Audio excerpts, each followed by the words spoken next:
Next, we are going to learn about an important aspect, audit in an automated environment. Previous സിലബസിൽ, അതായത് November 23 വരെയുള്ള സിലബസിൽ ഈ ഒരു ഏരിയ അല്ലെങ്കിൽ ഈ ഒരു aspect audit in an automated environment എന്ന് പറയുന്നത് ഒരു സെപ്പറേറ്റ് ചാപ്റ്റർ ആയിരുന്നു. ആൻഡ് ഓട്ടോമേറ്റഡ് എൻവയൺമെന്റ് അല്ലെങ്കിൽ IT, ഓട്ടോമേറ്റഡ് സിസ്റ്റംസ്, ഇതിനെയൊക്കെ ഇന്ന് നമ്മൾ പഠിക്കുന്ന ഓൾറെഡി EIS എന്ന് പറഞ്ഞൊരു പർട്ടിക്കുലർ സബ്ജക്റ്റ് ഒരു പേപ്പർ ഉണ്ടായിരുന്നു. ആൻഡ് അത് തന്നെ വെറുത്തത് പാസ്സാവാൻ പറ്റാണ്ടും കാണാതെ പഠിച്ചും അങ്ങനത്തെ കുറെ പരിപാടികളുണ്ട്. ഓഡിറ്റിലും എഗെയിൻ ഇത് ഈ പർട്ടിക്കുലർ ഓട്ടോമേറ്റഡ് സിസ്റ്റവും IT-യും അതിനൊക്കെ ബേസ് ചെയ്തുള്ള കാര്യങ്ങൾ എന്തിനാണ് എന്ന് പറഞ്ഞിട്ട് കുറെ പേര് സ്കിപ്പ് ചെയ്യുന്ന ഒരു ചാപ്റ്റർ ആയിരുന്നു chapter number 6 previous scheme, audit in an automated environment. അപ്പോൾ പെട്ടെന്ന് ICA പുതിയ സ്കീം ഇറക്കിയ സമയത്ത് നമ്മൾ ചാപ്റ്റേഴ്സ് ഒക്കെ നോക്കുന്ന ടൈമിൽ ആകെ 11 ചാപ്റ്റർ, അതിൽ കമ്പനി ഓഡിറ്റ് ഇല്ല, 1. 2, ഓട്ടോമേറ്റഡ് എൻവയൺമെന്റ് എന്ന് പറഞ്ഞ ഒരു ചാപ്റ്റർ ഇല്ല. 3, ഫ്രോഡ് എന്ന് പറഞ്ഞ ഒരു ചാപ്റ്റർ 5 ഉണ്ടായിരുന്നു, ആ ചാപ്റ്ററും ഇല്ല. ബാക്കി എല്ലാ ചാപ്റ്റേഴ്സും ഉണ്ട്. ഓക്കെ, 13 ചാപ്റ്റർ ആയിരുന്നു നമുക്കൊന്നുണ്ടായിരുന്നു. അഡീഷണലി വന്നൊരു ചാപ്റ്ററാണ് ഏത്, ഈ എത്തിക്സ് എന്ന് പറഞ്ഞൊരു ചാപ്റ്റർ നമ്പർ 11. അപ്പൊ നമ്മൾ വിചാരിച്ചിരുന്നു ഓട്ടോമേറ്റഡ് എൻവയൺമെന്റ് പോയി, അപ്പൊ ഇനി അതിനെപ്പറ്റി പഠിക്കേണ്ട ആവശ്യമില്ല. കമ്പനി ഓഡിറ്റ് പോയാൽ നമുക്ക് വലിയൊരു ലോസ് ആണ്, കാരണം 10 to 15 മാർക്സ് എല്ലാ അറ്റംപ്റ്റിനും ചോദിക്കുന്ന ഒരു ചാപ്റ്റർ ആയിരുന്നു. ആൻഡ് അത് ലോയിൽ ഓൾറെഡി പഠിക്കുന്ന സാധനങ്ങളൂടെയാണ്. അതുകൊണ്ട് ആ ഒരു ചാപ്റ്റർ പോയത് നമുക്കൊരു വൻ നഷ്ടമായി പോയി എന്നൊക്കെ ചിന്തിച്ചു. എന്നാലും ഓട്ടോമേറ്റഡ് എൻവയൺമെന്റ് പോയല്ലോ എന്ന് ചിന്തിച്ചിരുന്നപ്പോഴാണ് മറ്റ് ചാപ്റ്റേഴ്സ്, നമ്മൾ ആ ചാപ്റ്റേഴ്സിനകത്തുള്ള കോണ്ടന്റ്സ് എന്തൊക്കെയാണെന്ന് നോക്കിയ ടൈമിൽ ഇതാ കിടക്കുന്നു automated environment in chapter number 3. Chapter number 3ൽ നമ്മൾ വേരിയസ് പ്രൊസീജിയേഴ്സ് ആണ് ഡിസ്കസ് ചെയ്യുന്നത്. Risk assessment procedures, further audit procedures. അതിനകത്ത് വരുന്ന ഒരു ആസ്പെക്ട് ഒരു ഓട്ടോമേറ്റഡ് എൻവയൺമെന്റ് ആണ്. അതിലാണ് ഈ particular business entity business operations carry on ചെയ്യുന്നത് എന്നുണ്ടെങ്കിൽ എങ്ങനെ ഓഡിറ്റ് ചെയ്യണം, അതിൽ നമ്മൾ അറിഞ്ഞിരിക്കേണ്ട കാര്യങ്ങൾ എന്നൊക്കെ പറഞ്ഞിട്ട് നമുക്ക് ചാപ്റ്റർ 3ക്കകത്ത് ഇതിനെപ്പറ്റി ഡിസ്കസ് ചെയ്യാനായിട്ടുണ്ട്. സോ ആ ഒരു ചാപ്റ്റർ എന്താണ് ചാപ്റ്റർ ആയിട്ട് പോയിട്ടുണ്ട് എന്നുണ്ടെങ്കിൽ പോലും നമുക്ക് എന്താണ് ചാപ്റ്റർ നമ്പർ 3യുടെ അകത്ത് സ്പെസിഫിക് ആയിട്ട് ഡിസ്കസ് ചെയ്യാനുണ്ട്. ആൻഡ് എഗെയിൻ ഞാൻ ആദ്യമേ തന്നെ പറയാം, ഇത് ഡ്രൈ ആയിട്ടുള്ള ഒരു ഏരിയ ആണ്. എന്നാൽ പോലും ഡ്രൈ ഏരിയാസ് നമുക്ക് എന്ത് ചെയ്യാം, ഈസി നിമോണിക്സും സർട്ടൻ കഥകളൊക്കെ വെച്ചിട്ട് നമുക്ക് ഈസി ആയിട്ട് കാണാതെ പഠിക്കേണ്ടാത്ത ഒരു രീതിയിൽ തന്നെ നമുക്ക് ഈ ഒരു ചാപ്റ്റർ അല്ലെങ്കിൽ ഈ ഒരു പർട്ടിക്കുലർ ഏരിയ, ഈ ഒരു പോർഷൻ നമുക്ക് എന്ത് ചെയ്യാം, സ്റ്റഡി ചെയ്യാം. സോ കുറച്ച് ടൈം എടുത്ത് തന്നെ ആയിരിക്കും നമ്മൾ ഈ ഒരു ഏരിയ ഡിസ്കസ് ചെയ്യുന്നത്. So bear with me. കാരണം എനിക്ക് വെറുതെ അടിച്ചുപോയി കാര്യങ്ങൾ പറഞ്ഞു തീർത്താൽ നിങ്ങൾക്ക് പിന്നെ എന്ത് ചെയ്യേണ്ട ആവശ്യം വരും, കാണാതെ പഠിച്ച് പിന്നെ നോക്കേണ്ട ആവശ്യം വരും. കൺസെപ്റ്റ് ക്ലിയർ ആവും, പക്ഷെ കാണാതെ പഠിക്കേണ്ട ഒരു രീതി വരും. സോ കാണാതെ പഠിക്കാതിരിക്കാൻ വേണ്ടി സർട്ടൻ ടെക്നിക്സും കഥകളും ഒക്കെ നമ്മൾ യൂസ് ചെയ്തായിരിക്കും നമ്മൾ എന്ത് ചെയ്യുന്നത്, ഈ ഒരു ഏരിയ അല്ലെങ്കിൽ ഓഡിറ്റ് ഇൻ ഓട്ടോമേറ്റഡ് എൻവയൺമെന്റ് നമ്മൾ ഡിസ്കസ് ചെയ്യാനായിട്ട് പോകുന്നു. അപ്പൊ നമുക്ക് ആദ്യത്തെ ആ ഒരു പർട്ടിക്കുലർ ടോപ്പിക് തന്നെ ഡിസ്കസ് ചെയ്യാം. ഓട്ടോമേറ്റഡ് എൻവയൺമെന്റിൽ ഓഡിറ്റ് ചെയ്യുമ്പോൾ എന്തൊക്കെ കാര്യങ്ങൾ നോക്കണം, എന്തൊക്കെ കാര്യങ്ങൾ അറിയണം, എന്തൊക്കെ കാര്യങ്ങളായിരിക്കും നമ്മൾ ചെയ്യേണ്ടത് with respect to audit procedures എന്നുള്ള കാര്യങ്ങളാണ് ഇതിനകത്ത് നമ്മൾ ഡിസ്കസ് ചെയ്യാൻ പോകുന്നത്. അപ്പോ ഓട്ടോമേറ്റഡ് എൻവയൺമെന്റ് എന്താണെന്നുള്ളത് നമ്മൾ ഡിസ്കസ് ചെയ്യാം. First one, automated environment. It basically refers to a business environment. Okay, അതെന്താണ്, ഒരു ബിസിനസ് എൻവയൺമെന്റ് ആണ്. Okay, where the processes, operations, decisions and accounting are carried out by using computer systems, also known as information system or information technology system. Okay, അപ്പോൾ എന്താണ് automated environment എന്നാണെന്നുള്ളതാണ് നമ്മൾ discuss ചെയ്യാനായിട്ട് പോകുന്നത്. It basically refers to what, a business environment. Business environment ആണെന്ത് ഈ automated environment എന്ന് പറയുന്നത്. കാരണം നമ്മൾ ഓട്ടോമേറ്റഡ് എൻവയൺമെന്റ് എന്ന് പറയുമ്പോൾ ബിസിനസ് എൻവയൺമെന്റ് ആണോ എന്ന് ചോദിച്ചു കഴിഞ്ഞാൽ നമ്മളിപ്പോൾ എന്താണ് എൻറ്റിറ്റി പെർസ്പെക്റ്റീവ്, ഒരു ബിസിനസ് ഓപ്പറേഷൻ ആയിട്ട് ബന്ധപ്പെട്ടുള്ള കാര്യങ്ങൾ അതിനെ ഓഡിറ്റ് ചെയ്യാനായിട്ടാണ് നമ്മൾ വരുന്നത്. സോ അതിനായിട്ട് ബേസ് ചെയ്തിട്ടുള്ള ഒരു ഡെഫിനിഷനാണ് ഇവിടെ കൊടുത്തേക്കുന്നത്. അപ്പോൾ ഒരു ഓട്ടോമേറ്റഡ് എൻവയൺമെന്റ് എന്ന് പറഞ്ഞു കഴിഞ്ഞാൽ it refers to a business environment where process, അവരുടെ വേരിയസ് പ്രോസസ്, അവർ വേരിയസ് ഓപ്പറേഷൻസ്, ഡിസിഷൻ മേക്കിങ്സ്, അതേപോലെ അക്കൗണ്ടിങ്, ഇതെല്ലാം എങ്ങനെയാണ് ക്യാരി ഔട്ട് ചെയ്യുന്നത്, using the help of computer application അല്ലെങ്കിൽ കമ്പ്യൂട്ടർ സിസ്റ്റം. ഇതിന് വേറെ പേര് പറയും IT, ഇൻഫോർമേഷൻ ടെക്നോളജി സിസ്റ്റം, അല്ലെങ്കിൽ ഇൻഫോർമേഷൻ സിസ്റ്റം എന്ന് നമ്മൾ പറയും. IS അല്ലെങ്കിൽ ITS എന്ന് നമ്മൾ പറയും. അപ്പൊ ഇതിന് ഈ പർട്ടിക്കുലർ ഡെഫിനിഷൻ അഥവാ എക്സാമിന് ചോദിക്കുകയാണ് എന്നുണ്ടെങ്കിൽ ഈസി ആയിട്ട് നിങ്ങൾക്ക് എന്ത് ചെയ്യാം, ഫസ്റ്റ് 4 മാർക്ക് ഒന്നും ഡെഫിനിഷൻ ചോദിക്കത്തില്ല, 1 മാർക്ക് നിങ്ങൾക്ക് എന്ത് ചെയ്യാം അതിൽ സ്കോർ ചെയ്യാം. അപ്പൊ 1 മാർക്ക് സ്കോർ ചെയ്യാൻ വേണ്ടിയിട്ട് ഈ ഒരു ഡെഫിനിഷൻ ഓർത്തിരിക്കാനായിട്ടുള്ള ഒരു ടെക്നിക്ക് ഞാൻ പറഞ്ഞുതരാം. അതായത് ഓട്ടോമേറ്റഡ് എൻവയൺമെന്റ് എന്ന് പറഞ്ഞാൽ it refers to what? Automated environment refers to business environment where the പോഡ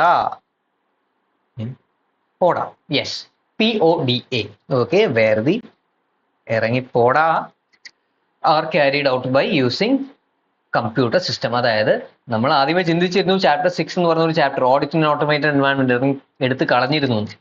പക്ഷെ നമ്മൾ ഓഡിറ്റ് പ്രൊസീജിയേഴ്സ് ഒക്കെ പഠിച്ച് ചാപ്റ്റർ 3 പഠിച്ചുകൊണ്ട് വരുന്ന ടൈമിലാണ് മനസ്സിലാക്കുന്നത് ഈ ഒരു ചാപ്റ്റർ പോയിട്ടില്ല. നമ്മൾ മനസ്സിൽ പറയാണ് ഇറങ്ങി പോടാ ഇവിടുന്ന്. Okay, so automated environment refers to a business environment where PODA processes, operations, decisions and accounting ഇതൊക്കെ എങ്ങനെയാണ് carry out ചെയ്യുന്നത്? These are carried out by computer systems. This is also known as information system or information technology system. Okay, അപ്പം definition clear ആയി. ഇനി ഇതിന്റെ certain examples ആണ് ATM, computerized billing, online reservation etcetera. അതായത് computerise billing, ഈ invoices എന്നൊക്കെ പറയും. അപ്പൊ ഇതെല്ലാം എന്താണ്? ഇതിന്റെ സർട്ടൻ എക്സാമ്പിൾസ് ആണ്. അപ്പൊ ഒരു ബാങ്ക് ആണെന്നുണ്ടെങ്കിൽ അവർ പ്രൊവൈഡ് ചെയ്യുന്ന സർവീസസ് ഒട്ടുമക്കാലും എന്തായിരിക്കും? ഓട്ടോമേറ്റഡ് സിസ്റ്റം വഴിയായിരിക്കും. അപ്പൊ നമുക്ക് ATM ആയിക്കോട്ടെ, ബാങ്ക് ട്രാൻസ്ഫർ, മണി വിഡ്രോവൽ ഒക്കെ ഇപ്പൊ എന്ത് ചെയ്യാം? നമുക്ക് ഓൺലൈൻ വഴി ചെയ്യാം. നമുക്ക് ഈവൻ ക്യാഷ് നമുക്ക് വീട്ടിൽ ഇരുന്ന് തന്നെ എന്ത് ചെയ്യാം? വിഡ്രോ ചെയ്തെടുക്കാനായിട്ട് പറ്റും. ക്യാഷ് കൊണ്ട് ആൾക്കാർ വരും. ഓക്കെ, അങ്ങനത്തെ ടെക്നിക്, അങ്ങനത്തെ വേരിയസ് ഓപ്പറേഷൻസ്, അവരുടെ ഡെസിഷൻ മേക്കിംഗ് ആയിക്കോട്ടെ, അല്ലെങ്കിൽ അവരുടെ പ്രോസസ് ആയിക്കോട്ടെ, അല്ലെങ്കിൽ അക്കൗണ്ടിങ് ആസ്പെക്ട് ആയിക്കോട്ടെ, എല്ലാം എന്ത് ചെയ്യപ്പെടുന്നുണ്ട്? ഓട്ടോമേറ്റഡ് സിസ്റ്റം അല്ലെങ്കിൽ കമ്പ്യൂട്ടറൈസ്ഡ് സിസ്റ്റം യൂസ് ചെയ്തുകൊണ്ട് ചെയ്യാനായിട്ട് പറ്റുന്നുണ്ട്. ഇതിനെയാണ് നമ്മൾ ഓട്ടോമേറ്റഡ് എൻവയൺമെന്റ് എന്ന് പറയുന്നത്.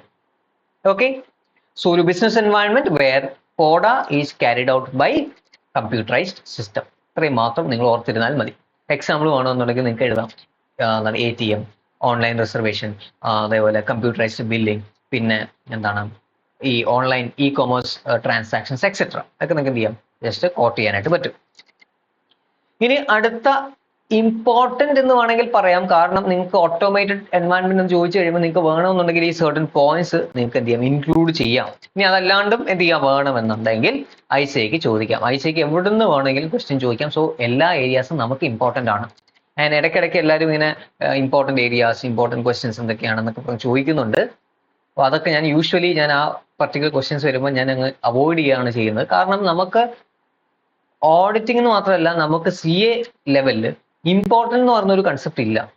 അതിന് ക്ലാസിക് എക്സാമ്പിൾ ഞാൻ കുറേ വട്ടം പറഞ്ഞിട്ടുണ്ടെന്ന് ഉണ്ടെന്ന് തോന്നുന്നു. November 23 അറ്റംപ്റ്റ് എവിടെ നിന്നൊക്കെ യൂഷ്വലി ചോദ്യങ്ങൾ വരാൻ സാധ്യത ഉണ്ടായിരുന്നോ അവിടെ നിന്നൊന്നും ചോദിച്ചിട്ടേ ഇല്ല. ക്വസ്റ്റ്യൻ പേപ്പർ എങ്ങനെ ഉണ്ടായിരുന്നു എന്ന് ചോദിച്ചു കഴിഞ്ഞാൽ സിമ്പിൾ ക്വസ്റ്റ്യൻസ് ആയിരുന്നു. പക്ഷെ അത് ആർക്കും അങ്ങനെ അത്രയും എഫക്റ്റീവ് ആയിട്ട് എഴുതാനായിട്ട് പറ്റിയില്ല. കാരണം വേറൊന്നുമല്ല, സിമ്പിൾ ആയിട്ടുള്ള ഏരിയാസ് ഒന്നും ആരും എന്ത് ചെയ്യുന്നില്ല? ഫോക്കസ് ചെയ്യുന്നില്ല. ഇമ്പോർട്ടന്റ് ഏരിയാസ് എന്ന് പറഞ്ഞിട്ട് എല്ലാവരും എന്ത് ചെയ്യുന്നു? ആ ഏരിയാസിലോട്ട് ഫോക്കസ് ചെയ്യുന്നു. ICA എന്ത് ചെയ്തു? ഇപ്രാവശ്യം സിമ്പിൾ ആയിട്ടുള്ള കുറെ ക്വസ്റ്റ്യൻ ചോദിച്ചു. അത് ഏത് ടോപ്പിക് ആണെന്ന് പോലും ചിലർക്ക് റെക്കഗ്നൈസ് ചെയ്തിട്ട് എടുക്കാനായിട്ട് പറ്റിയില്ല.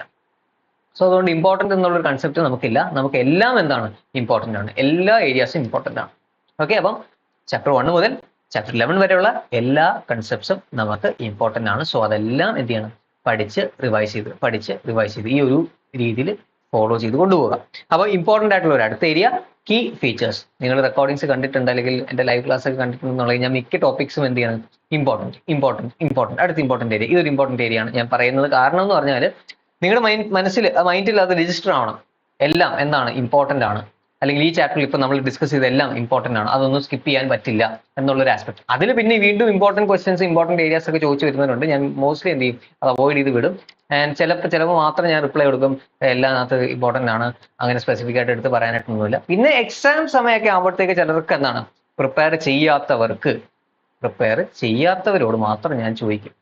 ചോദിക്കില്ല, അവരെന്നോട് വന്ന് ചോദിക്കുകയാണെന്നുണ്ടെങ്കിൽ ഞാൻ പറയും ഇമ്പോർട്ടന്റ് ആയിട്ടുള്ള ചാപ്റ്റേഴ്സ്, അത് ആ ചാപ്റ്ററിനകത്തുള്ള ടോപ്പിക്സ് ഇമ്പോർട്ടന്റ് എന്നുള്ളതല്ല ഞാൻ പറയുന്നത്. ഇമ്പോർട്ടന്റ് ആയിട്ടുള്ള ചാപ്റ്റേഴ്സ് അത് സ്കിപ്പ് ചെയ്താൽ എന്താണെങ്കിലും ഫെയിൽ ആവാൻ സാധ്യതയുണ്ട്. അങ്ങനത്തെ ചാപ്റ്റേഴ്സ് ഞാൻ സിമ്പിൾ ആയിട്ടുള്ള ഈസി ആയിട്ട് നമുക്ക് സ്കോർ ചെയ്യാൻ പറ്റുന്ന ചാപ്റ്റേഴ്സ് ഒക്കെ ഞാൻ ചെയ്യും. അങ്ങനെ പറഞ്ഞു കൊടുക്കാറുണ്ട്. അത് നിങ്ങൾ പ്രതീക്ഷിച്ചിട്ട് ചോദിക്കാനായിട്ട് വരണ്ട, നിങ്ങളിപ്പോൾ ടൈം ഇഷ്ടം പോലെ ഉണ്ട്, നിങ്ങൾക്ക് എന്ത് ചെയ്യാം, നല്ലപോലെ പ്രിപ്പയർ ചെയ്ത് പഠിക്കാം. ഓക്കെ, അപ്പൊ നമുക്ക് ഇമ്പോർട്ടൻറ്റ് ഏരിയയിലോട്ട് തിരിച്ചു വരാം.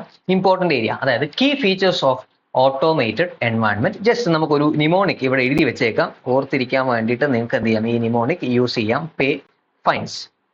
ഓക്കെ, കാരണം ഓട്ടോമേറ്റഡ് എൻവയൺമെന്റ് ആണ്. ഈ ഓട്ടോമേറ്റഡ് എൻവയൺമെന്റ് ആകുമ്പോഴത്തേക്ക് റിസ്ക് കുറച്ച് കൂടുതലാണ്. ഓക്കെ, അതായത് IT ആയിട്ട് ബന്ധപ്പെട്ടുള്ള റിസ്ക് വളരെ കൂടുതലാണ്. ഹാക്ക് ചെയ്യപ്പെടാം, ഡേറ്റ ലീക്ക് ആവാം, അങ്ങനത്തെ പല തരത്തിലുള്ള റിസ്ക് ഇതിനകത്ത് ഇൻവോൾവ് ആണ്. യെസ്, റിസ്ക് നമുക്ക് കുറെ അവോയ്ഡ് ചെയ്യാനായിട്ടും പറ്റും, അതേപോലെ തന്നെ ഇതിനെ ബേസ് ചുറ്റിപ്പറ്റിയുള്ള സർട്ടൺ റിസ്ക് ഇൻവോൾവ് ആണ്. അപ്പൊ നമ്മൾ സൂക്ഷിച്ച് കൈകാര്യം ചെയ്തില്ല എന്നുണ്ടെങ്കിൽ ഹ്യൂജ് ഫൈൻ അടക്കേണ്ടി വരും. ഓക്കെ, ഫൈൻ അടയ്ക്കണം, നമുക്ക് അങ്ങനെ ഫൈൻ അടയ്ക്കണമെന്നല്ല, ഇതൊക്കെ എന്താണ് ഒരു സ്ലാങ് ആയിട്ട് അങ്ങ് യൂസ് ചെയ്താൽ മതി. എന്താണ്, നമ്മൾ ഓട്ടോമേറ്റഡ് സിസ്റ്റം പ്രോപ്പർ ആയിട്ട് കൈകാര്യം ചെയ്തില്ല എന്നുണ്ടെങ്കിൽ എന്ത് ചെയ്യേണ്ടി വരും, മറ്റേ റിസ്ക് വരും. റിസ്ക് വന്നാൽ ഹ്യൂജ് ഫൈൻ അടക്കേണ്ടി വരും, കമ്പനിക്ക് നല്ല ബാധ്യത വരും എന്നുള്ളതാണ്. ഇപ്പൊ സോ പേ ഫൈൻ. അപ്പോൾ പേ ഫൈൻസ് നമ്മൾ ഈ ഒരു പർട്ടിക്കുലർ പോയിന്റ്സുമായിട്ട് റിലേറ്റ് ചെയ്യാൻ പോവാണ്. അപ്പൊ അതിന് മുന്നേ ആയിട്ട് ലെറ്റ്സ് ലേൺ ഓരോ ഏരിയ. നമുക്ക് ഈ പേ ഫൈൻസ് എന്നുള്ള ഒരു കൺസെപ്റ്റ് മാത്രം വെച്ചിട്ട് കാണാതെ പഠിക്കാതെ നമുക്ക് ഓരോന്നും concept wise and also with certain examples നമുക്ക് നോക്കാം. അതിന് ഫസ്റ്റ് എടുക്കാൻ പോകുന്ന എക്സാമ്പിൾ എന്ന് പറഞ്ഞാൽ ഒരു ഫ്ലൈറ്റ് അല്ലെങ്കിൽ ഒരു airline company. Okay, airline company MJC Air India എന്ന് പറയുന്ന ഒരു എയർലൈൻ കമ്പനി ഉണ്ട്. എയർലൈൻ കമ്പനി അവർക്ക് various airline services, travelling service etcetera ഉണ്ട്. അപ്പൊ അതില് ഫസ്റ്റ് അവർക്ക് കൊച്ചിയിൽ നിന്ന് ട്രിവാൻഡ്രത്തേക്ക് ഒരു ഫ്ലൈറ്റ് ഉണ്ട്. Okay, and Trivandrum to Chennai ഒരു ഫ്ലൈറ്റ് ഉണ്ട്. ചെന്നൈന്ന് ഹൈദരാബാദ് ഒരു ഫ്ലൈറ്റ് ഉണ്ട്. ആൻഡ് ഹൈദരാബാദിൽ നിന്ന് അവർക്ക് മുംബൈ വരെ ഒരു ഫ്ലൈറ്റ് ഉണ്ട്. അപ്പൊ ഇതാണ് അവരുടെ ഷെഡ്യൂൾ എന്ന് വെച്ചു. ഒരു aircraft say for example Boeing 7878 dream liner ആണെന്ന് വെച്ചു. ഓക്കെ, അവർ എയർക്രാഫ്റ്റ് ഈ റൂട്ടൊന്നും ഈ ഫ്ലൈറ്റ് യൂസ് ചെയ്ത് ഈ എയർക്രാഫ്റ്റ് യൂസ് ചെയ്തില്ല, ജസ്റ്റ് ഫോർ എക്സാമ്പിൾ പർപ്പസ്. എനിക്ക് ഇഷ്ടമുള്ള ഒരു എയർക്രാഫ്റ്റ് ആണ്, അതുകൊണ്ടാണ് ഞാൻ പറഞ്ഞത് B787. ആൻഡ് അവരത് യൂസ് ചെയ്യാന്ന് വെച്ചു. ഓക്കെ, നല്ല അടിപൊളി പ്രീമിയം ഫ്ലൈറ്റ് ആണ്, ആ എയർക്രാഫ്റ്റ് ആണ് അവർക്കെല്ലാം ഈ സർവീസിന് പ്രൊവൈഡ് ചെയ്യുന്നത്, MJC എയർ ഇന്ത്യ. അങ്ങനെ ഒരു മെന്റാലിറ്റി ആൻഡ് അഫോർഡബിൾ പ്രൈസിലാണ്. അപ്പോ കൊച്ചിയിൽ നിന്ന് ട്രിവാൻഡ്രം വരെ പോകാനായിട്ട് ഒരു 100 പേരുണ്ട്. ജസ്റ്റ് ഫോർ എക്സാമ്പിൾ, നമ്മൾ ഇവിടുത്തെ എക്സാമ്പിൾ ബേസ് ചെയ്തിട്ട് കൊച്ചിയിൽ നിന്ന് ഉള്ളവർ ബോംബെയിൽ പോകുന്നില്ല, കൊച്ചിയിലുള്ളവർ ട്രിവാൻഡ്രത്തേക്ക് ഇറങ്ങാണ്, അവിടുന്ന് എല്ലാ ആൾക്കാരും ഇറങ്ങുന്നു. ഇനി ട്രിവാൻഡ്രത്ത് നിന്ന് ചെന്നൈയിലേക്ക് പോകാൻ വേണ്ടി അടുത്ത ആൾക്കാർ വരുന്നു, സേ ഒരു 200 പേര്. അങ്ങനെ ഇപ്പോൾ 300 പേരായി, 300 പാസഞ്ചേഴ്സ് ആയി. പിന്നെ വീണ്ടും 200 പാസഞ്ചേഴ്സും ചെന്നൈയിൽ ഇറങ്ങുന്നു. ചെന്നൈയിൽ നിന്ന് അടുത്ത ഒരു 300 പേര് കയറുന്നു, ചെന്നൈയിൽ നിന്ന് ഹൈദരാബാദിലേക്ക് പോകാനായിട്ട്. അങ്ങനെ 300 പേര് കയറി ഹൈദരാബാദ് എത്തിയപ്പോൾ 300 പേരും ഇറങ്ങിപ്പോയി. ഇനി ഹൈദരാബാദിൽ നിന്ന് ബോംബെയിലേക്ക് പോകാനായിട്ട് ഒരു 400 പേരുണ്ട്. അപ്പൊ 900, 100, 100, 1000. ഓക്കെ, അപ്പൊ 1000 പാസഞ്ചേഴ്സ് എന്ത് ചെയ്യുന്നുണ്ട്, ഈ MJC എയർ ഇന്ത്യയുടെ ഈ ഒരൊറ്റ എയർക്രാഫ്റ്റ് ആണ് ബോയിങ് 7878 ഡ്രീം ലൈനറിൽ പോകുന്നുണ്ട്. ഓക്കെ, അത് കൊച്ചിയിൽ നിന്ന് ട്രിവാൻഡ്രം, ട്രിവാൻഡ്രത്തു നിന്ന് ചെന്നൈ, ചെന്നൈയിൽ നിന്ന് ഹൈദരാബാദ്, ഹൈദരാബാദിൽ നിന്ന് ബോംബെ. അപ്പൊ ഈ 1000 പേര് എന്ത് ചെയ്യുന്നുണ്ട്, ടിക്കറ്റ് ബുക്ക് ചെയ്യണമല്ലോ. ശരി, അപ്പൊ ടിക്കറ്റ് ബുക്ക് ചെയ്യാൻ വേണ്ടിയിട്ട് ഇതേപോലെ ഓരോ ഏജൻസിയിലും പോയിട്ട് ട്രാവൽ ഏജൻസിയിലൊക്കെ പോയിട്ട് ക്യൂ നിന്ന് ടിക്കറ്റ് ഒക്കെ ബുക്ക് ചെയ്ത് വരുമ്പോഴത്തേക്ക് നല്ല ടൈം പിടിക്കും. അപ്പൊ അത് അവോയ്ഡ് ചെയ്യാൻ വേണ്ടിയിട്ട് ഈ പർട്ടിക്കുലർ MJC എയർ ഇന്ത്യ ചെയ്ത പരിപാടി എന്ന് പറഞ്ഞു കഴിഞ്ഞാൽ അവര് ഒരു ഓട്ടോമേറ്റഡ് സിസ്റ്റം അങ്ങ് ഉണ്ടാക്കി, അതായത് ഒരു ആപ്ലിക്കേഷൻ അങ്ങ് ഉണ്ടാക്കി. ഓക്കെ, അവരുടെ ടിക്കറ്റ് ബുക്ക് ചെയ്യാനും മറ്റ് ഫെസിലിറ്റീസ് ഒക്കെ അവർക്ക് അവൈൽ ചെയ്യാൻ വേണ്ടി, കസ്റ്റമേഴ്സിന് അവൈൽ ചെയ്യാൻ വേണ്ടിയിട്ട് MJC എയർ ഇന്ത്യ ചെയ്ത പരിപാടി എന്ന് പറഞ്ഞാൽ അവര് ഒരു ആപ്ലിക്കേഷൻ സോഫ്റ്റ്വെയർ അങ്ങ് റിലീസ് ചെയ്യും. അത് ആപ്പിൽ അവർക്ക് എടുക്കാം, മൊബൈൽ ആപ്പ് സിസ്റ്റം, കമ്പ്യൂട്ടർ ആപ്പിൽ എടുക്കാം. അല്ലാന്നുണ്ടെങ്കിൽ എന്ത് ചെയ്യാം, അവർക്ക് പ്രോപ്പറായിട്ട് ഈ പർട്ടിക്കുലർ വെബ്സൈറ്റ് വഴിയുമാണെങ്കിലും സർവീസസ് എല്ലാം അവൈൽ ചെയ്യാനായിട്ട് പറ്റും. അങ്ങനെ എന്ത് ചെയ്തു, ഒരു ഓട്ടോമേറ്റഡ് സിസ്റ്റം അവര് ജനറേറ്റ് ചെയ്യാണ്, ആപ്ലിക്കേഷൻ ജനറേറ്റ് ചെയ്യാണ്. അപ്പൊ അങ്ങനെ ജനറേറ്റ് ചെയ്തുകൊണ്ട് എന്ത് ചെയ്യാനായിട്ട് പറ്റി, അവർക്ക് ഇതേപോലെ 1000 ട്രാൻസാക്ഷൻ ഒരു എയർക്രാഫ്റ്റ്.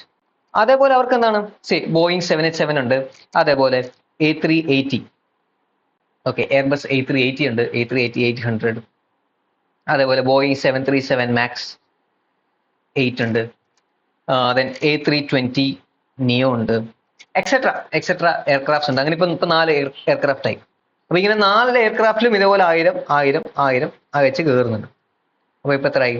4000 പാസഞ്ചേഴ്സ് ആയോ?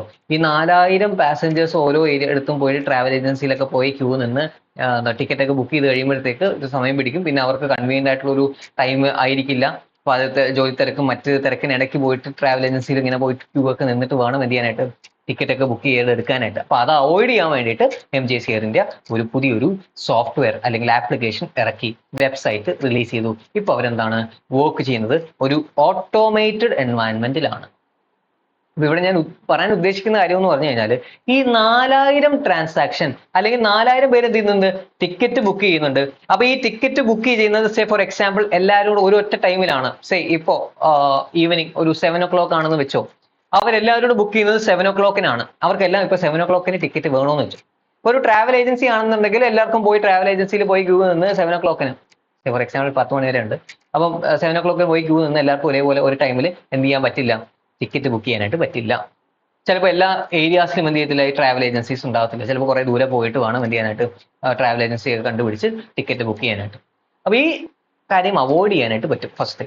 2, ഈ 4000 ട്രാൻസാക്ഷൻ ഒറ്റ അടിക്ക് നടക്കുകയാണ് എന്നുണ്ടെങ്കിലും ഈ ഓട്ടോമേറ്റഡ് സിസ്റ്റത്തിന് ഒരു ഗുണമുണ്ട്. എന്താണ്? It has the ability to process large volume of transaction. അതാണ് ഞാൻ ഇവിടെ ഇത്രയും വലിയ കഥയായിട്ട് പറയാൻ ഉദ്ദേശിച്ചത്. ഈ കഥ ഈ പർട്ടിക്കുലർ ടോപ്പിക്സിനെല്ലാം റെലവെന്റ് ആയിട്ട് വരും. നമ്മൾ പഠിക്കാൻ പോകുന്ന ഫീച്ചേഴ്സിനെല്ലാം റെലവെന്റ് ആണ്. ഈ 4000 ട്രാൻസാക്ഷൻ, 4000 പാസഞ്ചേഴ്സ് ടിക്കറ്റ് ബുക്ക് ചെയ്യുന്നു. ഈ 4000 ട്രാൻസാക്ഷൻ 4000 പേര് ഒരുമിച്ച് ബുക്ക് ചെയ്യുകയാണ് എന്നുണ്ടെങ്കിൽ പോലും it has the capacity, it has the ability to process large volume of transaction. ഇതിപ്പോ 4 എയർക്രാഫ്റ്റിന്റെ കാര്യം മാത്രമാണ് ഞാൻ പറഞ്ഞത്. ഈ 4 എയർക്രാഫ്റ്റ് ഈ 4-5 റൂട്ടിലാണ് പോകുന്നത്. ഇനി ഇതേപോലെ അവർക്ക് എന്ത് ചെയ്യുന്നുണ്ട്? മറ്റ് ഡൊമസ്റ്റിക് റൂട്ട്സ് ഉണ്ട്. ഇതേപോലെ അവർക്ക് ഇന്റർനാഷണൽ റൂട്ട്സ് ഉണ്ട്.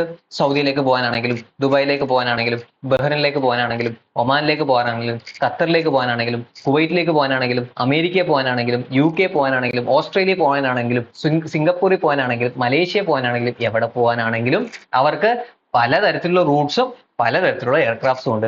അപ്പോൾ നമുക്കൊന്ന് ആലോചിച്ച് നോക്കിയാൽ മതി എത്ര പാസഞ്ചർ ആയിരിക്കും അവർക്ക് ഉള്ളത്. സോ പാസഞ്ചർ ഡിമാൻഡ്സ് കൂടുതലുള്ള എല്ലാ റൂട്ട്സും ഈ MJC എയർ ഇന്ത്യക്കും ഉണ്ട്. ആൻഡ് അതിനകത്ത് ഒത്തവണ്ണമുള്ള എല്ലാ ഫെസിലിറ്റീസും എയർക്രാഫ്റ്റ്സും ഇവർക്കുണ്ട്. അപ്പൊ ഇത്രയും ആൾക്കാരുടെ ടിക്കറ്റും മറ്റ് അതർ ഫെസിലിറ്റീസും മറ്റ് സർവീസസും പ്രൊവൈഡ് ചെയ്യാൻ വേണ്ടി ഒരു ഓട്ടോമേറ്റഡ് സിസ്റ്റം ജനറേറ്റ് ചെയ്തിട്ടുണ്ട്, ഉണ്ടാക്കിയിട്ടുണ്ട്. ഇനി എന്ത് ചെയ്യാണ്? ഈ സർവീസസ് എല്ലാം അവൈൽ ചെയ്യുമ്പോൾ ഒരു പ്രശ്നങ്ങളൊന്നും ഉണ്ടാവാതെ എല്ലാ ട്രാൻസാക്ഷനും സ്മൂത്ത് ആയിട്ട് നടക്കാൻ വേണ്ടിയിട്ട് ഉള്ളൊരു എബിലിറ്റി ആ പർട്ടിക്കുലർ ഓട്ടോമേറ്റഡ് സിസ്റ്റത്തിനുണ്ട്.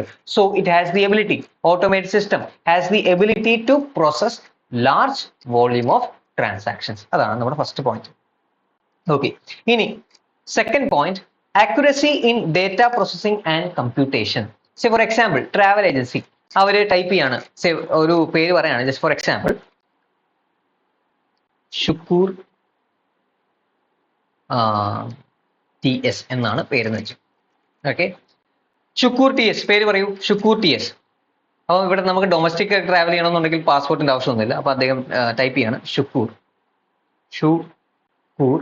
T എന്നാണ്, പക്ഷെ കേട്ടപ്പോഴത്തേക്ക് ES. ഓക്കെ, ഇവിടെ എന്താണ് അദ്ദേഹത്തിന്റെ ഡേറ്റ, അവിടെ ഒരു മിസ്റ്റേക്ക്. ഇനി അദ്ദേഹം ട്രിവാൻഡ്രം ടു ചെന്നൈ ആണ് ഉദ്ദേശിച്ചത് ടിക്കറ്റ് എടുക്കാനായിട്ട്. പറഞ്ഞപ്പോൾ ട്രിവാൻഡ്രം ടു ചെന്നൈ ആണ് പറഞ്ഞത്. പക്ഷെ അദ്ദേഹം, അതായത് അവിടുത്തെ ട്രാവൽ ഏജന്റ് ടിക്കറ്റ് ബുക്ക് ചെയ്തപ്പോഴത്തേക്ക് ചെന്നൈ ടു ട്രിവാൻഡ്രം ആണ് എടുത്തു കൊടുത്തത്. എന്താണ് ഇത്? ഇതൊക്കെ എന്താണ്? ഇതൊക്കെ വെറും ഹ്യൂമൻ എറേഴ്സ് ആണ്. ഓക്കെ, അപ്പൊ ഈ ഹ്യൂമൻ എറേഴ്സ് നമുക്ക് എന്ത് ചെയ്യാൻ പറ്റും? അവോയ്ഡ് ചെയ്യാൻ പറ്റും. And thereby accuracy in data processing and computation നമുക്ക് ഉറപ്പുവരുത്താനായിട്ട് പറ്റും. ഇനി ഈ പർട്ടിക്കുലർ ഡേറ്റ അവരെല്ലാം പ്രോപ്പർ ആണ്, നെയിമും കാര്യങ്ങളും എവിടൊക്കെയാണ് പോകേണ്ടത് അതെല്ലാം പ്രോപ്പർ ആയിട്ട് അദ്ദേഹം റെക്കോർഡ് ചെയ്തിട്ടുണ്ടെന്ന് വെച്ചു. 10,000 രൂപ ആണ് ആ ടിക്കറ്റിന്റെ റേറ്റ് എന്നുണ്ടെങ്കിൽ അദ്ദേഹം അക്കൗണ്ട് ചെയ്തു, ഇൻപുട്ട് കൊടുക്കൂ. ഓക്കെ, അക്കൗണ്ട് ചെയ്യാണ് 1,00,000. ഓക്കെ, അദ്ദേഹം തന്നു. ഓക്കെ, ആൻഡ് നമുക്ക് ഇൻകം ആയിട്ട് 1,00,000 വന്നു എന്ന് പറഞ്ഞിട്ട് അക്കൗണ്ട് ചെയ്യുകയാണ്. ഇവിടെ എന്താണ്? അക്കൗണ്ട് ചെയ്തതിൽ ഒരു കുഴപ്പം, അല്ലെങ്കിൽ കമ്പ്യൂട്ടേഷനിൽ എന്തെങ്കിലും മിസ്റ്റേക്ക് വരാം. ഓക്കെ, അത് എറർ, മറ്റേ ബേസ് ഫെയർ ഉണ്ടാവും, പിന്നെ അതിൻ്റെ കൂടെ ഗവൺമെന്റ് ടാക്സ് ഉണ്ടാവും, പിന്നെ അതിൻ്റെ കൂടെ ഇനി അതർ കൺവീനിയൻസ് ഫീ ഉണ്ടാവും, അതേപോലെ മറ്റതർ ഫ്യൂവൽ ചാർജ് എന്നൊക്കെ പറഞ്ഞിട്ട് എക്സ്ട്രാ അഡീഷണൽ വരും. ഓക്കെ, ബേസ് നിങ്ങൾ നോക്കിയാൽ ഒരു ടിക്കറ്റ് ബുക്ക് ചെയ്യുമ്പോൾ അതിൽ പല ഫെയർസ് ഉണ്ട്. ഒന്ന് അതിൻ്റെ ബേസ് ഫെയർ ആണ്, അത് കഴിഞ്ഞിട്ട് ഫ്യൂവൽ ചാർജ് അവർ വാങ്ങും, അതേപോലെ ഗവൺമെന്റ് ടാക്സും മറ്റത് ഫീസും ചാർജസും ഉണ്ടാവും, കൺവീനിയൻസ് ഫീ എന്തെങ്കിലും ചിലപ്പോൾ കാണും, നമ്മൾ ഓൺലൈനിലൊക്കെ ചെയ്യാന്നുണ്ടെങ്കിൽ കൺവീനിയൻസ് ഫീ ആണ്. അപ്പോൾ അല്ലാണ്ട് ഇതിനകത്ത് സർട്ടൻ ചാർജസും ഫീസും എന്ത് ചെയ്യുന്നുണ്ടാവും, പർട്ടിക്കുലർ ടിക്കറ്റ് വാങ്ങുമ്പോൾ ഉണ്ടാവും. അപ്പോൾ ഇതൊക്കെ ചിലപ്പോൾ അക്കൗണ്ട് ചെയ്യുമ്പോഴോ അല്ലെങ്കിൽ അത് കമ്പ്യൂട്ട് ചെയ്യുന്ന സമയത്ത് എന്തെങ്കിലും മിസ്റ്റേക്സോ എറേഴ്സ് ഒക്കെ വരാം. സോ അതൊക്കെ നമുക്ക് എന്ത് ചെയ്യാൻ പറ്റും, ഓട്ടോമേറ്റഡ് സിസ്റ്റം യൂസ് ചെയ്യുകയാണെന്നുണ്ടെങ്കിൽ അതൊക്കെ നമുക്ക് അവോയ്ഡ് ചെയ്യാനായിട്ട് പറ്റും. So accuracy in data processing and computation, അതാണ് രണ്ടാമത്തെ പോയിന്റ്. മൂന്നാമത്തെ point, latest or real time information. അതായത് നിങ്ങളിപ്പോൾ ഒരു എന്താ യൂബർ അല്ലെങ്കിൽ സ്വിഗ്ഗി, സൊമാറ്റോ, അല്ലെങ്കിൽ ഫ്ലൈറ്റ് ടിക്കറ്റ്, അല്ലെങ്കിൽ ട്രെയിൻ ടിക്കറ്റ്, ഇതൊക്കെ നിങ്ങൾ ബുക്ക് ചെയ്തെന്ന് വെച്ചോ, സ്വിഗ്ഗിയിൽ ഫുഡ് ഓർഡർ ചെയ്തെന്ന് വെച്ചോ. ഇപ്പോൾ എവിടെയാണ് ഫുഡ് പ്രിപ്പയർ ആയിക്കൊണ്ടിരിക്കുകയാണ്, പ്രിപ്പയർ ആയി അല്ലെങ്കിൽ ഡെലിവറി ഏജന്റ് വന്നത് പിക്ക് ചെയ്തു, കളക്ട് ചെയ്തു, ഫുഡ് കളക്ട് ചെയ്തു, ഇനി അത് നിങ്ങൾക്ക് ഡെലിവറി ചെയ്യാനായിട്ട് വരികയാണ്, ഇത്ര നേരത്തിനുള്ളിൽ നിങ്ങളുടെ ഡെലിവറി അല്ലെങ്കിൽ നിങ്ങളുടെ ലൊക്കേഷനിലേക്ക് വരും എന്നൊക്കെ പറഞ്ഞിട്ട് എന്ത് ചെയ്യും, ലൈവ് സ്റ്റേറ്റസ് നമുക്ക് കാണാനായിട്ട് പറ്റും. ട്രെയിൻ ആണെന്നുണ്ടെങ്കിൽ എന്ത് ചെയ്യാം, where is my train app download ചെയ്ത് കഴിഞ്ഞാൽ എന്ത് ചെയ്യാം, ട്രെയിൻ ഇപ്പോൾ എവിടെയാണ്, എത്ര മിനിറ്റ് ഡിലേ ആണ്, അല്ലെങ്കിൽ എത്ര മിനിറ്റ് നേരത്തെ എത്തും എന്നുള്ള കാര്യങ്ങളൊക്കെ എന്ത് ചെയ്യാം, നമുക്ക് അനലൈസ് ചെയ്ത് ചെക്ക് ചെയ്യാനായിട്ട് പറ്റും. അതേപോലെ ഫ്ലൈറ്റ് റഡാർ 24 എന്നൊക്കെ പറഞ്ഞിട്ട് കുറെ എന്താണ്, അതേപോലത്തെ വേരിയസ് ഫ്ലൈറ്റ് ട്രാക്കർ വെബ്സൈറ്റ്സും മറ്റ് ആപ്സും കാര്യങ്ങളൊക്കെ ഉണ്ട്. അപ്പോൾ അതൊക്കെ നമ്മൾ യൂസ് ചെയ്യാന്നുണ്ടെങ്കിൽ എന്ത് ചെയ്യാം, നമുക്ക് ഈസി ആയിട്ട് ഫ്ലൈറ്റ് ഇപ്പോൾ എവിടെയാണ്, അല്ലെങ്കിൽ ഫ്ലൈറ്റ് ലാൻഡ് ചെയ്തോ, ഡിലേ ഉണ്ടോ ഇല്ലയോ എന്നുള്ള കാര്യങ്ങളൊക്കെ എന്ത് ചെയ്യാം, അനലൈസ് ചെയ്യാനായിട്ട് പറ്റും. യൂബർ ബുക്ക് ചെയ്തിട്ടുണ്ടെങ്കിൽ അതും നിങ്ങൾക്ക് എന്ത് ചെയ്യാം, പ്രോപ്പർലി സേഫ് ആ ഒരു രീതിയിൽ ചെക്ക് ചെയ്യാനായിട്ട് പറ്റും. അപ്പോൾ ഒരു ഓട്ടോമേറ്റഡ് സിസ്റ്റം ഉണ്ടെന്നുണ്ടെങ്കിൽ നമുക്ക് എന്ത് ചെയ്യാം, ലേറ്റസ്റ്റ് റിയൽ ടൈം ഇൻഫോർമേഷൻ നമുക്ക് ഒബ്റ്റെയിൻ ചെയ്തെടുക്കാം. നമുക്കിപ്പോൾ എവിടെയാണെങ്കിലും, ഞാനിപ്പോൾ അമേരിക്കയിലാണ് എന്നുണ്ടെങ്കിലും I can get latest real time information provided network smooth ആണെന്നുണ്ടെങ്കിൽ. അപ്പോൾ നിങ്ങളൊരു മെസ്സേജ് എനിക്ക് അയക്കുകയാണ്, ഞാൻ അമേരിക്കയിലാണ്, അപ്പം 12 മണിക്കൂർ 11 മണിക്കൂർ എന്താണ് എന്തെങ്കിലും ഡിഫറൻസ് ഉണ്ട്, സോ അത്രയും നേരമൊക്കെ എടുക്കും അവിടെ മെസ്സേജ് ഒന്ന് എത്താനായിട്ട്. അങ്ങനെയൊന്നുമില്ല, നിങ്ങൾ ഇപ്പോൾ ഒരു മെസ്സേജ് അയക്കുന്നു, ഞാൻ ആ ടൈം സോണിൽ എനിക്ക് എന്ത് ചെയ്യും, ആ മെസ്സേജ് അപ്പോൾ ഡെലിവർ ചെയ്യും. അതാണ് നമ്മുടെ ഈ പർട്ടിക്കുലർ ഓട്ടോമേറ്റഡ് സിസ്റ്റത്തിന്റെ ഗുണം. So latest real time information നമുക്ക് ഒബ്റ്റെയിൻ ചെയ്തെടുക്കാനായിട്ട് പറ്റും. അടുത്തത് ഫാസ്റ്റർ ബിസിനസ് ഓപ്പറേഷൻസ്. നേരത്തെ പറഞ്ഞു എന്താണ്, ഫ്ലൈറ്റ് നേരത്തെ ഇപ്പം പണ്ടൊക്കെ ഓട്ടോമേറ്റഡ് സിസ്റ്റംസ് ഒക്കെ വരുന്നതിന് മുൻപ്, അല്ലെങ്കിൽ അത് അത്രത്തോളം പരിചയമായി വരുന്നതിന് മുൻപായിട്ട് എന്താണ്, ട്രാവൽ ഏജൻസി ഒക്കെ ഭയങ്കര ഡിമാൻഡ് ആയിരുന്നു, അവർക്ക് കമ്മീഷനും മറ്റു കാര്യങ്ങളൊക്കെ ഭയങ്കരമായിരുന്നു. ടിക്കറ്റ് ഒക്കെ ബുക്ക് ചെയ്യണമെങ്കിൽ ഭയങ്കര കോസ്റ്റ് ഒക്കെ ആയിരുന്നു. അത് മാത്രമല്ല നമുക്ക് ഇങ്ങനെ ക്യൂ ഒക്കെ നിന്ന് അവരുടെ സൗകര്യത്തിനും അനുസരിച്ചൊക്കെ ആയിരിക്കും എന്ത് ചെയ്യുന്നത്, ടിക്കറ്റ് ബുക്ക് ചെയ്തെടുക്കേണ്ടത്. ഇപ്പോൾ അങ്ങനെയില്ല, നമുക്ക് എന്ത് വേണമെന്നുണ്ടെങ്കിലും അറ്റ് ആ ഫിംഗർ ടിപ്പ് നമുക്ക് അവൈൽ ചെയ്തെടുക്കാനായിട്ട് പറ്റും. അപ്പോൾ ആ ഫ്ലൈറ്റ് ടിക്കറ്റ്സ് നമ്മൾ ബുക്ക് ചെയ്യാണ്, അവരുടെ വേരിയസ് ഓപ്പറേഷൻസ്, ഫ്ലൈറ്റ് ടിക്കറ്റ്സ് മാത്രമല്ല വേരിയസ് അതർ ഓപ്പറേഷൻസ് എല്ലാം എന്താണ്, ഫാസ്റ്റർ ആയിട്ട് സ്മൂത്തർ ആയിട്ട് എന്ത് ചെയ്യും, നടക്കും. സോ അതാണ് അടുത്ത പോയിന്റ്, ഫാസ്റ്റർ ബിസിനസ് ഓപ്പറേഷൻസ് എന്ത് ചെയ്യും, ഈ ഓട്ടോമേറ്റഡ് സിസ്റ്റംസ് എൻഷുർ ചെയ്യും. മറ്റത് ഒരാൾ ഒരു മണിക്കൂർ കൊണ്ട് ചെയ്യേണ്ട പണി ഈ പർട്ടിക്കുലർ ഓട്ടോമേറ്റഡ് സിസ്റ്റം 10 പേര് ചെയ്യേണ്ട പണി എന്ത് ചെയ്യും, 1 മിനിറ്റ് കൊണ്ട് ചെയ്യും. നേരത്തെ ഒരാൾ വേണം ഒരു പർട്ടിക്കുലർ സാധനം 1 മണിക്കൂർ കൊണ്ട് ചെയ്യാനായിട്ട്.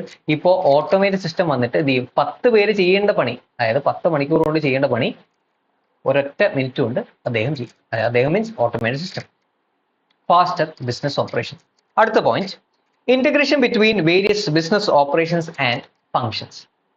ടിക്കറ്റ് ബുക്ക് ചെയ്തു, യെസ് ഫ്ലൈറ്റ് ടിക്കറ്റ് ഞാൻ ബുക്ക് ചെയ്തു. ഫ്ലൈറ്റ് ടിക്കറ്റ് ബുക്ക് ചെയ്തപ്പോഴാണ് ഞാൻ ആലോചിക്കുന്നത്, ശരി നമുക്ക് എന്ത് ചെയ്യാം, മീൽസും കൂടെ ഓർഡർ ചെയ്യാം, എന്തെങ്കിലും കഴിക്കാൻ ഫുഡ് അവർ തരും. MJC എയർ ഇന്ത്യ എന്ന് പറഞ്ഞാൽ ഭയങ്കര അടിപൊളി സർവീസസ് ആണ്, ഫുഡൊക്കെ തരും. നമുക്ക് എന്ത് ചെയ്യണം, കുറച്ച് അഡീഷണൽ നമുക്ക് കുറച്ച് ബിവറേജസ് വേണം. ഓക്കെ, അതായത് വെള്ളം ഉദ്ദേശിച്ച സ്പ്രൈറ്റ് അങ്ങനത്തെ സാധനം, അതല്ലാണ്ട് വേറെ സാധനങ്ങൾ കിട്ടും, ഞാൻ അത് കുടിക്കില്ല, ഞാൻ സ്പ്രൈറ്റ് അങ്ങനത്തെ സാധനങ്ങൾ. ഇപ്പം ഞാനത് ഓർഡർ ചെയ്യാണ്. പിന്നെ ഞാൻ വിചാരിക്കുകയാണ് കൂടെ കിട്ടും എന്നുണ്ടെങ്കിൽ ഞാൻ എന്ത് ചെയ്യാം, കുറച്ച് അധികം അഡീഷണൽ ഫുഡ് വാങ്ങാം, എനിക്ക് സാൻഡ്വിച്ച് വേണം, സാൻഡ്വിച്ചസ് ഞാൻ ഓർഡർ ചെയ്തു. ഓക്കെ, അപ്പോൾ അങ്ങനെ എന്താണ്, ഫസ്റ്റ് ഞാൻ മീൽസ് ഓർഡർ ചെയ്തു. ഓക്കെ, അപ്പോൾ ഞാൻ ഓർഡർ ചെയ്തു കഴിഞ്ഞാൽ ഫ്ലൈറ്റിൽ കയറിയിട്ട് ഓർഡർ ചെയ്യല്ല, ഫ്ലൈറ്റിൽ കയറി ഓർഡർ ചെയ്യുമ്പോൾ ഡയറക്ട്ലി മാനുവലി ഓർഡർ ചെയ്യണം, അല്ലാണ്ട് ഫ്ലൈറ്റ് പോകുന്നതിന് മുന്നേ. ഓക്കെ, ഇനി 10 ദിവസം കഴിഞ്ഞിട്ടാണ് ഫ്ലൈറ്റ്. അപ്പോൾ ഞാനിങ്ങനെ ആലോചിക്കുകയാണ് എന്തൊക്കെ കാര്യങ്ങൾ വേണമെന്നും. പിന്നെ ആലോചിക്കുകയാണ് എനിക്കൊരു വെയിറ്റിംഗ് ടൈം ഉണ്ട്. ഓക്കെ, അതായത് ലേ ഓവർ ഉണ്ട്, അത് കഴിഞ്ഞിട്ടാണ് അതായത് ഇപ്പോൾ എനിക്ക് അസർബൈജാനിൽ പോകണം, ബാക്കുവിലേക്ക് ഇപ്പോൾ എനിക്ക് തോന്നുന്നു ഇൻഡിഗോ ഡയറക്റ്റ് ഫ്ലൈറ്റ് ഉണ്ട്. പക്ഷെ അത് ഞാനിപ്പം അതല്ല ഉദ്ദേശിക്കുന്നത്, ഞാൻ എമിറേറ്റ്സിലാണ് പോകുന്നത്. ഓക്കെ, എനിക്ക് എമിറേറ്റ്സിൽ പോകാൻ ഭയങ്കര താല്പര്യമാണ്. ബസ്സല്ലല്ലോ, എയർക്രാഫ്റ്റിൽ എനിക്ക് കയറണം. സോ അവരുടെ എയർക്രാഫ്റ്റ് ഒന്ന് എക്സ്പീരിയൻസ് ചെയ്യാൻ വേണ്ടിയിട്ട് ഞാൻ എന്ത് ചെയ്യണം, എമിറേറ്റ്സിൽ പോകണം, കൊച്ചി ടു DXB, അതായത് ദുബായിൽ നിന്ന് ഞാൻ ബാക്കുവിലേക്ക് പോകാനായിട്ടാണ് പ്ലാൻ. അപ്പം ദുബായിൽ നിന്ന് ബാക്കുവിലേക്ക് പോകുന്ന ടൈം അതിന് ഞാൻ ദുബായിൽ എത്തിക്കഴിഞ്ഞിട്ട് ഒരു 3 മണിക്കൂർ കഴിഞ്ഞിട്ടാണ് അടുത്ത ഫ്ലൈറ്റ്. അപ്പോൾ ലേ ഓവർ ഉണ്ട്. അപ്പോൾ ഞാൻ വിചാരിക്കുകയാണ് രാത്രിയാണ്, ഒന്ന് മയങ്ങാൻ വേണ്ടിയിട്ട് എന്ത് ചെയ്യാം, ഒരു ലോഞ്ച് എടുക്കാം. ഞാൻ ലോഞ്ച് ബുക്ക് ചെയ്തു. അത് കഴിഞ്ഞിട്ട് ഞാൻ ആലോചിക്കാം, ഇനിയിപ്പം അന്ന് എനിക്ക് കുറച്ച് തിരക്കുണ്ട്. 10 ദിവസം കഴിഞ്ഞിട്ടാണ് ഫ്ലൈറ്റ് പോകുന്നത്. അന്ന് ചിലപ്പം എന്തെങ്കിലുമൊക്കെ തിരക്ക് വന്നാൽ ചിലപ്പം 3 മണിക്കൂർ 2.5 മണിക്കൂർ മുന്നേ എയർപോർട്ടിൽ എത്തണം. സോ അത് അവോയ്ഡ് ചെയ്യാൻ വേണ്ടി ഞാൻ എന്ത് ചെയ്യാം, വെബ് ചെക്കിങ് ചെയ്യാം. ഓക്കെ. പിന്നെ ഞാൻ ആലോചിക്കുകയാണ് കുറച്ച് ലഗേജ് കൊണ്ടുപോകണം, ബാക്കുവിലൊക്കെ പോകുന്നതല്ലേ, കുറച്ച് കറങ്ങാൻ പോകണം, അത് കുറച്ച് ഡ്രസ്സ് കാര്യങ്ങളും കൊണ്ടുപോകണം, അങ്ങനത്തെ കുറച്ച് പരിപാടി വേണം. ഓക്കെ, അഡീഷണൽ ലഗേജ് എടുക്കാം. എനിക്ക് എന്താണ് ട്രാവലൊക്കെ ചെയ്യല്ലേ, എനിക്ക് ഗുണം ഉണ്ടായില്ലെങ്കിലും എൻ്റെ വീട്ടുകാർക്ക് കുറച്ച് ഗുണമായിക്കോട്ടെ എന്ന് വെച്ചിട്ട് ഞാൻ എന്ത് ചെയ്യാണ്, ഇൻഷുറൻസ് എടുക്കുന്നു. ഓക്കെ, അത് എങ്ങാനും എന്തെങ്കിലും പറ്റി പോവാന്നുണ്ടെങ്കിൽ ഫ്ലൈറ്റിലൊക്കെ അല്ലേ യാത്ര ചെയ്യുന്നത്, അപ്പോൾ ഇൻഷുറൻസ് എടുക്കാം. ഓക്കെ, ഇനി അഥവാ റൺവേയിൽ വെച്ചിട്ട് 2 ഫ്ലൈറ്റ് അങ്ങോട്ടും ഇങ്ങോട്ടും മുട്ടി കൊടുത്തെറിച്ചാലോ, അപ്പോൾ ഞാൻ ഇൻഷുറൻസ് കൊടുക്കുന്നു. അപ്പോൾ ഇങ്ങനത്തെ വേരിയസ് ഫെസിലിറ്റീസ് ഞാൻ എന്ത് ചെയ്യാണ്, അവൈൽ ചെയ്യാണ്. From where? From the website mjcarindia.com എന്ന് ഞാൻ എന്ത് ചെയ്യാണ്, ഈ പർട്ടിക്കുലർ ഫെസിലിറ്റീസ്, അവരുടെ വേരിയസ് സർവീസസ് ഞാൻ അവൈൽ ചെയ്തെടുക്കുകയാണ്. അപ്പോൾ ഇതല്ലാണ്ട് നേരത്തെ വെബ് ചെക്കിംഗ് എന്ന് പറഞ്ഞൊരു ഫെസിലിറ്റി നേരത്തെ ഇല്ലായിരുന്നു. ഓക്കെ, വെബ് ചെക്കിംഗ് ഇല്ലായിരുന്നു. അതേപോലെ ഇങ്ങനത്തെ വേരിയസ് ഓപ്ഷൻസ്, വേരിയസ് ഫെസിലിറ്റീസ് നമുക്ക് ഓൺലൈൻ വഴി എടുക്കാൻ പറ്റില്ലായിരുന്നു. ടിക്കറ്റ് വരെ നമുക്ക് എന്ത് ചെയ്യണം, ട്രാവൽ ഏജൻസി വഴിയായിരുന്നു നമുക്ക് എടുക്കാനായിട്ട് പറ്റിയിട്ടുണ്ടായിരുന്നത്. ആൻഡ് ഇതൊക്കെ ഇപ്പം ബ്രേക്ക് ചെയ്തുകൊണ്ട് ഓട്ടോമേറ്റഡ് സിസ്റ്റം വന്നേക്കാണ്. സോ ടിക്കറ്റ് മാത്രം എടുക്കുക എന്നുള്ളതല്ല, അതുമായിട്ട് റിലേറ്റഡ് സർവീസസും. സീറ്റ് ബുക്ക് ചെയ്യണം, സീറ്റ് ബുക്ക് ചെയ്തില്ലല്ലേ, സീറ്റ് ബുക്ക് ചെയ്യണം, സീറ്റ് ബുക്ക് ചെയ്തില്ലെങ്കിൽ പണിയാണ്. അല്ലെങ്കിൽ വിൻഡോ സീറ്റ് കിട്ടില്ല മോനെ, വിൻഡോ സീറ്റ് വേണം. അയൽ സീറ്റ് കിട്ടിയിട്ട് കാര്യമില്ല. അയൽ സീറ്റ് എന്ന് പറഞ്ഞാൽ ആറ്റമുള്ള സൈറ്റ്, അത് കിട്ടിയിട്ട് ഒരു കാര്യമില്ല. വെറുതെ അതിനകത്ത് ഇങ്ങനെ കുത്തിയിരുന്ന് TV കണ്ടുകൊണ്ടിരിക്കാന്നേ ഉള്ളൂ. വിൻഡോ സീറ്റ് ആണെങ്കിൽ നല്ല വ്യൂ, ആകാശം കാണാം, ക്ലൗഡ്സ് കാണാം, താഴെയുള്ള വ്യൂ. നൈറ്റ് ആണെങ്കിൽ അടിപൊളി ലൈറ്റ്സ് ഒക്കെ വെച്ചിട്ട് സെറ്റ് ആയിരിക്കും. അപ്പൊ എന്താ, സീറ്റ് ബുക്ക് ചെയ്യുന്നു. അപ്പൊ ഇങ്ങനത്തെ various options, various facilities, services എനിക്ക് എന്ത് ചെയ്യാൻ പറ്റും, അവരുടെ വെബ്സൈറ്റ് അല്ലെങ്കിൽ അവരുടെ ആപ്പിൽ നിന്ന് എനിക്ക് വീണ്ടും അവൈൽ ചെയ്യാൻ പറ്റും. So integration between various business operations and functions, ഇതൊക്കെ എന്താണ്, അവരുടെ മെയിൻ ഇതെന്ന് പറഞ്ഞാൽ ടിക്കറ്റ് ബുക്ക് ചെയ്യാം, ട്രാവലിംഗ് സർവീസസ് പ്രൊവൈഡ് ചെയ്യാം, അതിൻ്റെ കൂടെ ആഡ് ഓൺ സർവീസസും എന്ത് ചെയ്യാം, കൊടുക്കാം. അവർക്ക് various other functions, various other business operations ഉണ്ടെങ്കിൽ അതും എന്ത് ചെയ്യാം, ഇന്റഗ്രേറ്റ് ചെയ്യാം with this particular software. Okay, അപ്പൊ അത്രയും സർവീസസ് എനിക്ക് ഒബ്റ്റെയിൻ ചെയ്യാൻ പറ്റി. Then networking and connectivity capabilities. അതായത് ഇപ്പൊ എനിക്ക് ഞാൻ ഇന്ത്യയിലാണ് ഈ പർട്ടിക്കുലർ MJC എയർ ഇന്ത്യ ഉള്ളത്. ഓക്കെ, എയർ ഇന്ത്യ ഇന്ത്യയിലായിരിക്കുമല്ലോ ഒബിയസ്ലി. അപ്പോൾ MJC Air India Indian flight ആണ്. ഞാനിപ്പോൾ അമേരിക്കയിലല്ല, ഞാൻ എക്സാമ്പിൾ സപ്പോസ് ഞാൻ അമേരിക്കയിലാണ്. എനിക്കിനി അവരുടെ ഫെസിലിറ്റി അവൈൽ ചെയ്യണമെന്നുണ്ടെങ്കിൽ ഞാൻ ഇന്ത്യയിൽ പോകണമെങ്കിൽ അവരുടെ ടിക്കറ്റ് വേണമല്ലോ. ഓക്കെ, അപ്പം അത് അവൈൽ ചെയ്യുന്നത് എങ്ങനെയാ, ഇനി എന്നാ പിന്നെ ട്രാവൽ ഏജൻസി പോയിട്ട് ബുക്ക് ചെയ്യാം. അതൊന്നുമല്ല, നമുക്ക് എന്ത് ചെയ്യാം, നെറ്റ്വർക്കിംഗ് ആൻഡ് കണക്ടിവിറ്റി കേപ്പബിലിറ്റീസ് ഉണ്ട്. എവിടെ ഇരുന്ന് വേണമെങ്കിലും നമുക്ക് എന്ത് ചെയ്യാം, ഇത് ആക്സസ് ചെയ്യാം. EIS ഒരു കൺസെപ്റ്റ് ഉണ്ടായിരുന്നു, anywhere any time access. Okay, ഇ കൊമേഴ്സുമായിട്ട് ബന്ധപ്പെട്ടുള്ള പോയിന്റ് ആണ്. സോ അതേപോലെ ഇ കൊമേഴ്സ് മാത്രമല്ല, ഓട്ടോമേറ്റഡ് സിസ്റ്റം അതിന്റെ ഒരു പ്രത്യേകതയാണ്. നമുക്ക് എവിടെ ഇരുന്ന് വേണമെന്നുണ്ടെങ്കിലും എന്ത് ചെയ്യാം, ആ പർട്ടിക്കുലർ ഡേറ്റാസ്, ഇൻഫോർമേഷൻസ്, മറ്റ് സർവീസസ് നമുക്ക് അവൈൽ ചെയ്യാനായിട്ട് പറ്റും. അത് ഫ്ലൈറ്റ് ടിക്കറ്റ് മാത്രമായിട്ട് അല്ല, ഈവൻ ഈ വാട്സ്ആപ്പ് നമ്മൾ യൂസ് ചെയ്യുന്നു, ഇൻസ്റ്റാഗ്രാം യൂസ് ചെയ്യുന്നു, ഫേസ്ബുക്ക് ഒക്കെ യൂസ് ചെയ്യുന്നു, സ്നാപ്ചാറ്റ്, ട്വിറ്റർ, ഇതൊക്കെ യൂസ് ചെയ്യുന്നുണ്ട്. ഇതിന്റെയൊക്കെ സെർവർ എവിടെയാണ്, അതൊക്കെ അമേരിക്കയിലും മറ്റു സ്ഥലത്താണ്, കാലിഫോർണിയ, അവിടെയൊക്കെയാണ് ഇതിന്റെ പർട്ടിക്കുലർ മെയിൻ സെർവർ ഒക്കെ ഇരിക്കുന്നത്. പക്ഷെ നമ്മൾ എന്ത് ചെയ്യുന്നുണ്ട്, ഇന്ത്യയിൽ ഇരിക്കുന്നത് നമ്മൾ, അല്ലെങ്കിൽ നിങ്ങൾ ചിലപ്പം ദുബായിലുണ്ടാവും, ചിലപ്പോൾ ഷാർജയിലുണ്ടാവും, ബഹ്റിനിലുണ്ടാവും, പല ഏരിയാസിൽ നിങ്ങൾ എന്ത് ചെയ്യും ഉണ്ടാവും, UK യിലുണ്ടാവും, അങ്ങനെ. ഓക്കെ, അപ്പോൾ ഇനി ഏതെങ്കിലും സ്ഥലം ഞാൻ വിട്ടുപോയാ ഇല്ല, എല്ലാം ഇപ്പൊ കവർ ചെയ്തു. അപ്പൊ എന്താ, ആ സ്ഥലങ്ങളിലൊക്കെ നിങ്ങൾ ചിലപ്പോൾ അവിടെ ഇവിടെയൊക്കെ ഇരിക്കുന്നുണ്ടാവും. പക്ഷെ അവിടെ ഇരുന്നുകൊണ്ട് നിങ്ങൾക്ക് എന്ത് ചെയ്യാൻ പറ്റുന്നത്, വാട്സ്ആപ്പ് യൂസ് ചെയ്യാം, ഇൻസ്റ്റഗ്രാം യൂസ് ചെയ്യാം. അപ്പൊ ക്ലാസ് തന്നെ കാണുന്നു. ക്ലാസ് എവിടത്തെയാണ്, ആപ്പ് എവിടത്തെയാണ്, ഇന്ത്യയിലെയാണ്. ഓക്കെ, ഒരു north Indian chartered accountant develop ചെയ്യുന്ന ആപ്പാണ്. അപ്പൊ ആ ആപ്പ് നിങ്ങൾ എന്ത് ചെയ്യുന്നുണ്ട്, നിങ്ങളിപ്പം കേരളത്തിലാണെങ്കിലും പിന്നെ എന്താണ് ഇന്ത്യയിൽ എവിടെയെങ്കിലും ആണെങ്കിലും, ദുബായിലാണെങ്കിലും, ഷാർജയിലാണെങ്കിലും, ബഹ്റിനിലാണെങ്കിലും, UK യിലാണെന്നുണ്ടെങ്കിൽ നിങ്ങൾക്ക് എന്ത് ചെയ്യാൻ പറ്റുന്നുണ്ട്, ആക്സസ് ചെയ്യാനായിട്ട് പറ്റുന്നുണ്ട്. എന്ത് മതി, നിങ്ങൾക്കൊരു നെറ്റ്വർക്ക് മതി, അതായത് ഒരു ഇന്റർനെറ്റ് കണക്ഷൻ മതി. അതുണ്ടെങ്കിൽ നിങ്ങൾക്ക് എന്ത് ചെയ്യാം, ഈസി ആയിട്ട് ആ പർട്ടിക്കുലർ സെർവറുമായിട്ട് അല്ലെങ്കിൽ ആ പർട്ടിക്കുലർ ആപ്പുമായിട്ട്, വെബ്സൈറ്റ് ആയിട്ട് നിങ്ങൾക്ക് കണക്ട് ചെയ്യാനായിട്ട് പറ്റും. അതാണ് networking and connectivity capabilities. Then human errors can be avoided. ഞാൻ നേരത്തെ പറഞ്ഞു, എന്താ, ഷുക്കൂർ എന്നടിക്കുന്നതിനടുത്ത് എന്ത് ചെയ്തു, ഷുക്കൂർ എന്നടിച്ചു. TS എന്നടിക്കേണ്ടടുത്ത് ES എന്നടിച്ചു. ഇപ്പൊ ഞാൻ പറഞ്ഞപ്പോൾ തന്നെ നിങ്ങൾക്ക് ചിലപ്പം പ്രോപ്പറായിട്ട് കേട്ടിട്ടുണ്ടാവത്തില്ല. T എന്നാണോ പറഞ്ഞത്, E എന്നാണോ പറഞ്ഞതെന്ന് നിങ്ങൾക്ക് ചിലപ്പം റൈറ്റ്ലി ഗസ് ചെയ്യാൻ പറ്റില്ല, ഒന്ന് ശ്രദ്ധിച്ച് കേട്ടാൽ ചിലപ്പം മനസ്സിലാവുള്ളൂ. സോ അങ്ങനത്തെ സിറ്റുവേഷൻസ് ഒക്കെ ഉള്ളതുകൊണ്ട് ഹ്യൂമൻ എറേഴ്സ് ആണ് അതൊക്കെ. ഞാൻ നേരത്തെ എന്താണ് ഇവിടെ ഞാൻ ലൈവ് എടുത്ത സമയത്ത് എനിക്കൊരു മിസ്റ്റേക്ക് വന്നത്, ഇതേപോലെ കുറച്ച് ഇത് പറഞ്ഞിട്ട് ഞാൻ എന്ത് ചെയ്തു, ഇവിടെ ഇട്ട ടോട്ടൽ ചെയ്ത നമ്പരും തെറ്റിപ്പോയി. ഞാനും അത് ശ്രദ്ധിച്ചില്ല, കണ്ടിരുന്ന ആരും അത് ശ്രദ്ധിച്ചില്ല. എന്നാൽ അത് തെറ്റാണ്, കൗണ്ട് ചെയ്ത് തെറ്റാണ് എന്നുള്ളത് ആരും ശ്രദ്ധിച്ചില്ല. സോ അങ്ങനത്തെ ഒരു ഇഷ്യൂ ഉണ്ട്, അതെന്റെ ഹ്യൂമൻ എറർ ആണ്. പക്ഷേ 1+1=2, അത് 2 തന്നെ ആയിരിക്കും എന്ത് ചെയ്യുന്നത്, ഈ പർട്ടിക്കുലർ ഓട്ടോമേറ്റഡ് സിസ്റ്റം തരുന്നത്. നിങ്ങളുടെ അടുത്ത് ചിലപ്പോൾ കാൽക്കുലേറ്റർ ഉണ്ടാവും, ഓഡിറ്റിംഗ് ആയതുകൊണ്ട് കാൽക്കുലേറ്റർ ചിലപ്പോൾ വെച്ചിട്ടുണ്ടാവത്തില്ല, എന്നാലും നിങ്ങളുടെ ടേബിളിൽ എവിടെയും കാൽക്കുലേറ്റർ ഉണ്ടാവും, കാരണം അഡ്വാൻസ് അക്കൗണ്ട്സും കോസ്റ്റിംഗും ഒക്കെ പഠിക്കേണ്ടതാണല്ലോ. അപ്പൊ അതുകൊണ്ട് കാൽക്കുലേറ്റർ എടുത്തിട്ട് 10+10 21 കിട്ടുകയാണെന്നുണ്ടെങ്കിൽ ഞാൻ ഫുൾ ക്യാഷ് റീഫണ്ട് ചെയ്തേക്കാം, നിങ്ങൾ പേ ചെയ്ത ഫുൾ ക്യാഷ് റീഫണ്ട് ചെയ്യും. സോ എന്താണ്, ഹ്യൂമൻ എറേഴ്സ് അവോയ്ഡ് ചെയ്യാനായിട്ട് നമുക്ക് പറ്റും. പക്ഷെ 10+10 10+10 അടിക്കാൻ പറഞ്ഞത്, നിങ്ങൾ അടിച്ചപ്പം 10+11 ആയിപ്പോയി, അല്ലെങ്കിൽ 10+100 ആയിപ്പോയി, മറ്റേ 2 പൂജ്യം ഉള്ളതിന് 2 പൂജ്യം ക്ലിക്ക് ചെയ്തു. അങ്ങനെയാണെങ്കിൽ 110 കിട്ടും, അല്ലെങ്കിൽ മറ്റേ 10+11 ആണെങ്കിൽ 21 കിട്ടും. അപ്പൊ ഹ്യൂമൻ എറേഴ്സ് അവോയ്ഡ് ചെയ്യാനായിട്ട് പറ്റും. ആൻഡ് ദിസ് ഈസ് ഒരു കീ ഫീച്ചർ ആണ്, ബെനിഫിറ്റ് ആണ് എന്നുണ്ടെങ്കിൽ പോലും അതൊരു ചെറിയൊരു ഡിസഡ്വാൻറ്റേജും കൂടെ അതിനകത്തുണ്ട്. നമുക്ക് എന്താണ് നമുക്ക് ഡിസ്കസ് ചെയ്യാം, IT സ്പെസിഫിക് റിസ്ക് നമ്മൾ ഡിസ്കസ് ചെയ്യുമ്പോൾ. അപ്പൊ ഹ്യൂമൻ എറേഴ്സ് അവോയ്ഡ് ചെയ്യാം. അതേപോലെ ബെറ്റർ സെക്യൂരിറ്റി കൺട്രോൾസും നമുക്ക് ഈ പർട്ടിക്കുലർ ഓട്ടോമേറ്റഡ് സിസ്റ്റം എൻവയൺമെന്റ് വഴി നമുക്ക് കിട്ടും. അപ്പോ ഈ അവസാനം പഠിച്ച 2 പോയിന്റ്, അതായത് ഹ്യൂമൻ എറേഴ്സ് അവോയ്ഡ് ചെയ്യാം, ബെറ്റർ സെക്യൂരിറ്റി കൺട്രോൾസ് നമുക്ക് കിട്ടും എന്നുള്ളത് ബെനിഫിറ്റ് ആണ് എന്നുണ്ടെങ്കിൽ പോലും അതേസമയം ഒരു ഡിസഡ്വാൻറ്റേജ് അതിനകത്ത് ഇങ്ങനെ ഒളിഞ്ഞു കിടപ്പുണ്ട്. ഒളിഞ്ഞു കിടക്കുന്ന ഡിസഡ്വാൻറ്റേജ് നമ്മൾ ഡിസ്കസ് ചെയ്യും, അല്ലെങ്കിൽ റിസ്ക് നമ്മൾ ഡിസ്കസ് ചെയ്യും. അപ്പൊ ഹ്യൂമൻ എറേഴ്സ് നമുക്ക് അവോയ്ഡ് ചെയ്യാം. അതേപോലെ ഈ പർട്ടിക്കുലർ ഓട്ടോമേറ്റഡ് സിസ്റ്റം ഉണ്ടെന്നുണ്ടെങ്കിൽ പ്രോപ്പർ ആയിട്ടുള്ള ഒരു സെക്യൂരിറ്റി നമുക്ക് ഉറപ്പുവരുത്താനായിട്ട് പറ്റും. നമ്മുടെ datas will be reliable. WhatsApp ആണെന്നുണ്ടെങ്കിൽ നമുക്ക് എൻഡ് ടു എൻഡ് എൻക്രിപ്ഷൻ ഉണ്ട്. അപ്പൊ ഇങ്ങനത്തെ വേരിയസ് ആസ്പെക്ട്സ് നമ്മുടെ ഡേറ്റ സെക്യൂർഡ് ആണ്, അല്ലെങ്കിൽ അതുമായിട്ട് ബന്ധപ്പെട്ടിട്ടുള്ള controls will be more effective and efficient. അപ്പൊ ഇത് ആണ് നമ്മുടെ key features of automated environment. അപ്പൊ നമുക്ക് ഇവിടെ ഇങ്ങനെ ഒരു സാധനം ഇവിടെ ഇങ്ങനെ കിടക്കുകയാണ്, അതായത് പേ ഫൈൻസ് എന്ന് പറയുന്ന ഒരു പോയിന്റ്. അപ്പൊ എന്താണ് ഈ പേ ഫൈൻസ് എന്നുള്ളത് നമുക്ക് നോക്കാം. വേറെ ഒന്നുമില്ല, നിങ്ങൾക്ക് ഇപ്പൊ കത്തിക്കാണ്, എന്താ ഓരോന്നിന്റെയും ആദ്യത്തെ അക്ഷരമാണ് നമ്മൾ എടുക്കാനായിട്ട് പോകുന്നത്. ചുമന്ന ആ വാക്കിന്റെ ആദ്യത്തെ വേർഡ് PA. വൈ ഇല്ല, തൽക്കാലം ഇവിടെ വൈ കിടക്കട്ടെ. FIN, ഇത് ചുമന്ന വാക്കാണ് കേട്ടോ, ചുമന്ന വാക്കാണ് കേട്ടോ, ചുമന്ന വാക്കാണ്. NES. നിങ്ങൾ ചോദിക്കും ഇവിടെ എന്തിനാ വൈ ഇട്ടേന്ന്. അതായത് നമ്മളിപ്പം മാത്സ് ഒക്കെ പഠിക്കുന്ന സമയത്ത് ഫൗണ്ടേഷനിൽ നിങ്ങൾ മാത്സ് പഠിച്ചിട്ടുണ്ടാവും, അല്ലെങ്കിൽ എവിടെയെങ്കിലും മാത്സ് പഠിച്ചിട്ടുണ്ടാവും. അപ്പം 9ലും 10ലും ഒക്കെ ആണെങ്കിലേ കിട്ടത്തുള്ളൂ. അപ്പോൾ അവിടെ പഠിച്ചിട്ടുണ്ടാവില്ല. അതെന്തായത് ഇപ്പം ഒരാള് നടന്നു പോവാണ്. അതായത് എക്സ് എന്ന് പറയുന്ന ഒരാള് നടന്നു പോവാണ്. സോറി A എന്ന് പറയുന്ന ഒരാള് ഇങ്ങനെ നടന്നു പോവാണ്. അദ്ദേഹം ഇത്ര കിലോമീറ്റർ ക്രോസ് ചെയ്തു, അതായത് X കിലോമീറ്റർ ക്രോസ് ചെയ്തു. അപ്പോ സർട്ടൻ ക്വസ്റ്റ്യൻസ് ഒക്കെ പറയാണ്, അതായത് ഇത്ര സ്പീഡിലാണ് അദ്ദേഹം നടന്നത്. ഇത്ര സ്പീഡിൽ 20 km/h അദ്ദേഹം ഓടിയത്. അദ്ദേഹം ഒരു അരമണിക്കൂർ എടുത്തു, 30 minutes എടുത്തു എന്ത് ചെയ്യാനായിട്ട്, ഈ സ്ഥലത്തേക്ക് എത്താനായിട്ട്.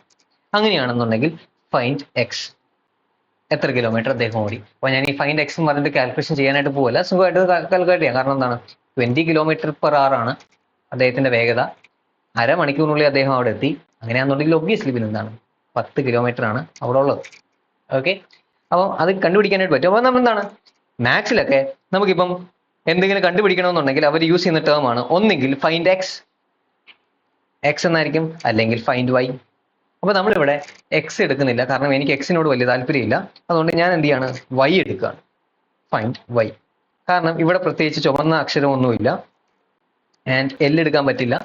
എൽ എടുത്താൽ പാൽ ഫൈൻസ് ആവും, ആർ എടുത്താൽ പാർ ഫൈൻസ് ആവും, ടി എടുത്താൽ പാറ്റ് ഫൈൻസ് ആവും, ഐ എടുത്താൽ പൈ ഫൈൻസ് ആവും. അപ്പൊ അതിനൊരു ഗുമ്മില്ല. അപ്പൊ അതുകൊണ്ട് ഞാൻ എന്ത് ചെയ്തു, എനിക്ക് അറിയാത്തതുകൊണ്ട്, എന്തെടുക്കണമെന്ന് അറിയാത്തതുകൊണ്ട് ഫൈൻഡ് വൈ.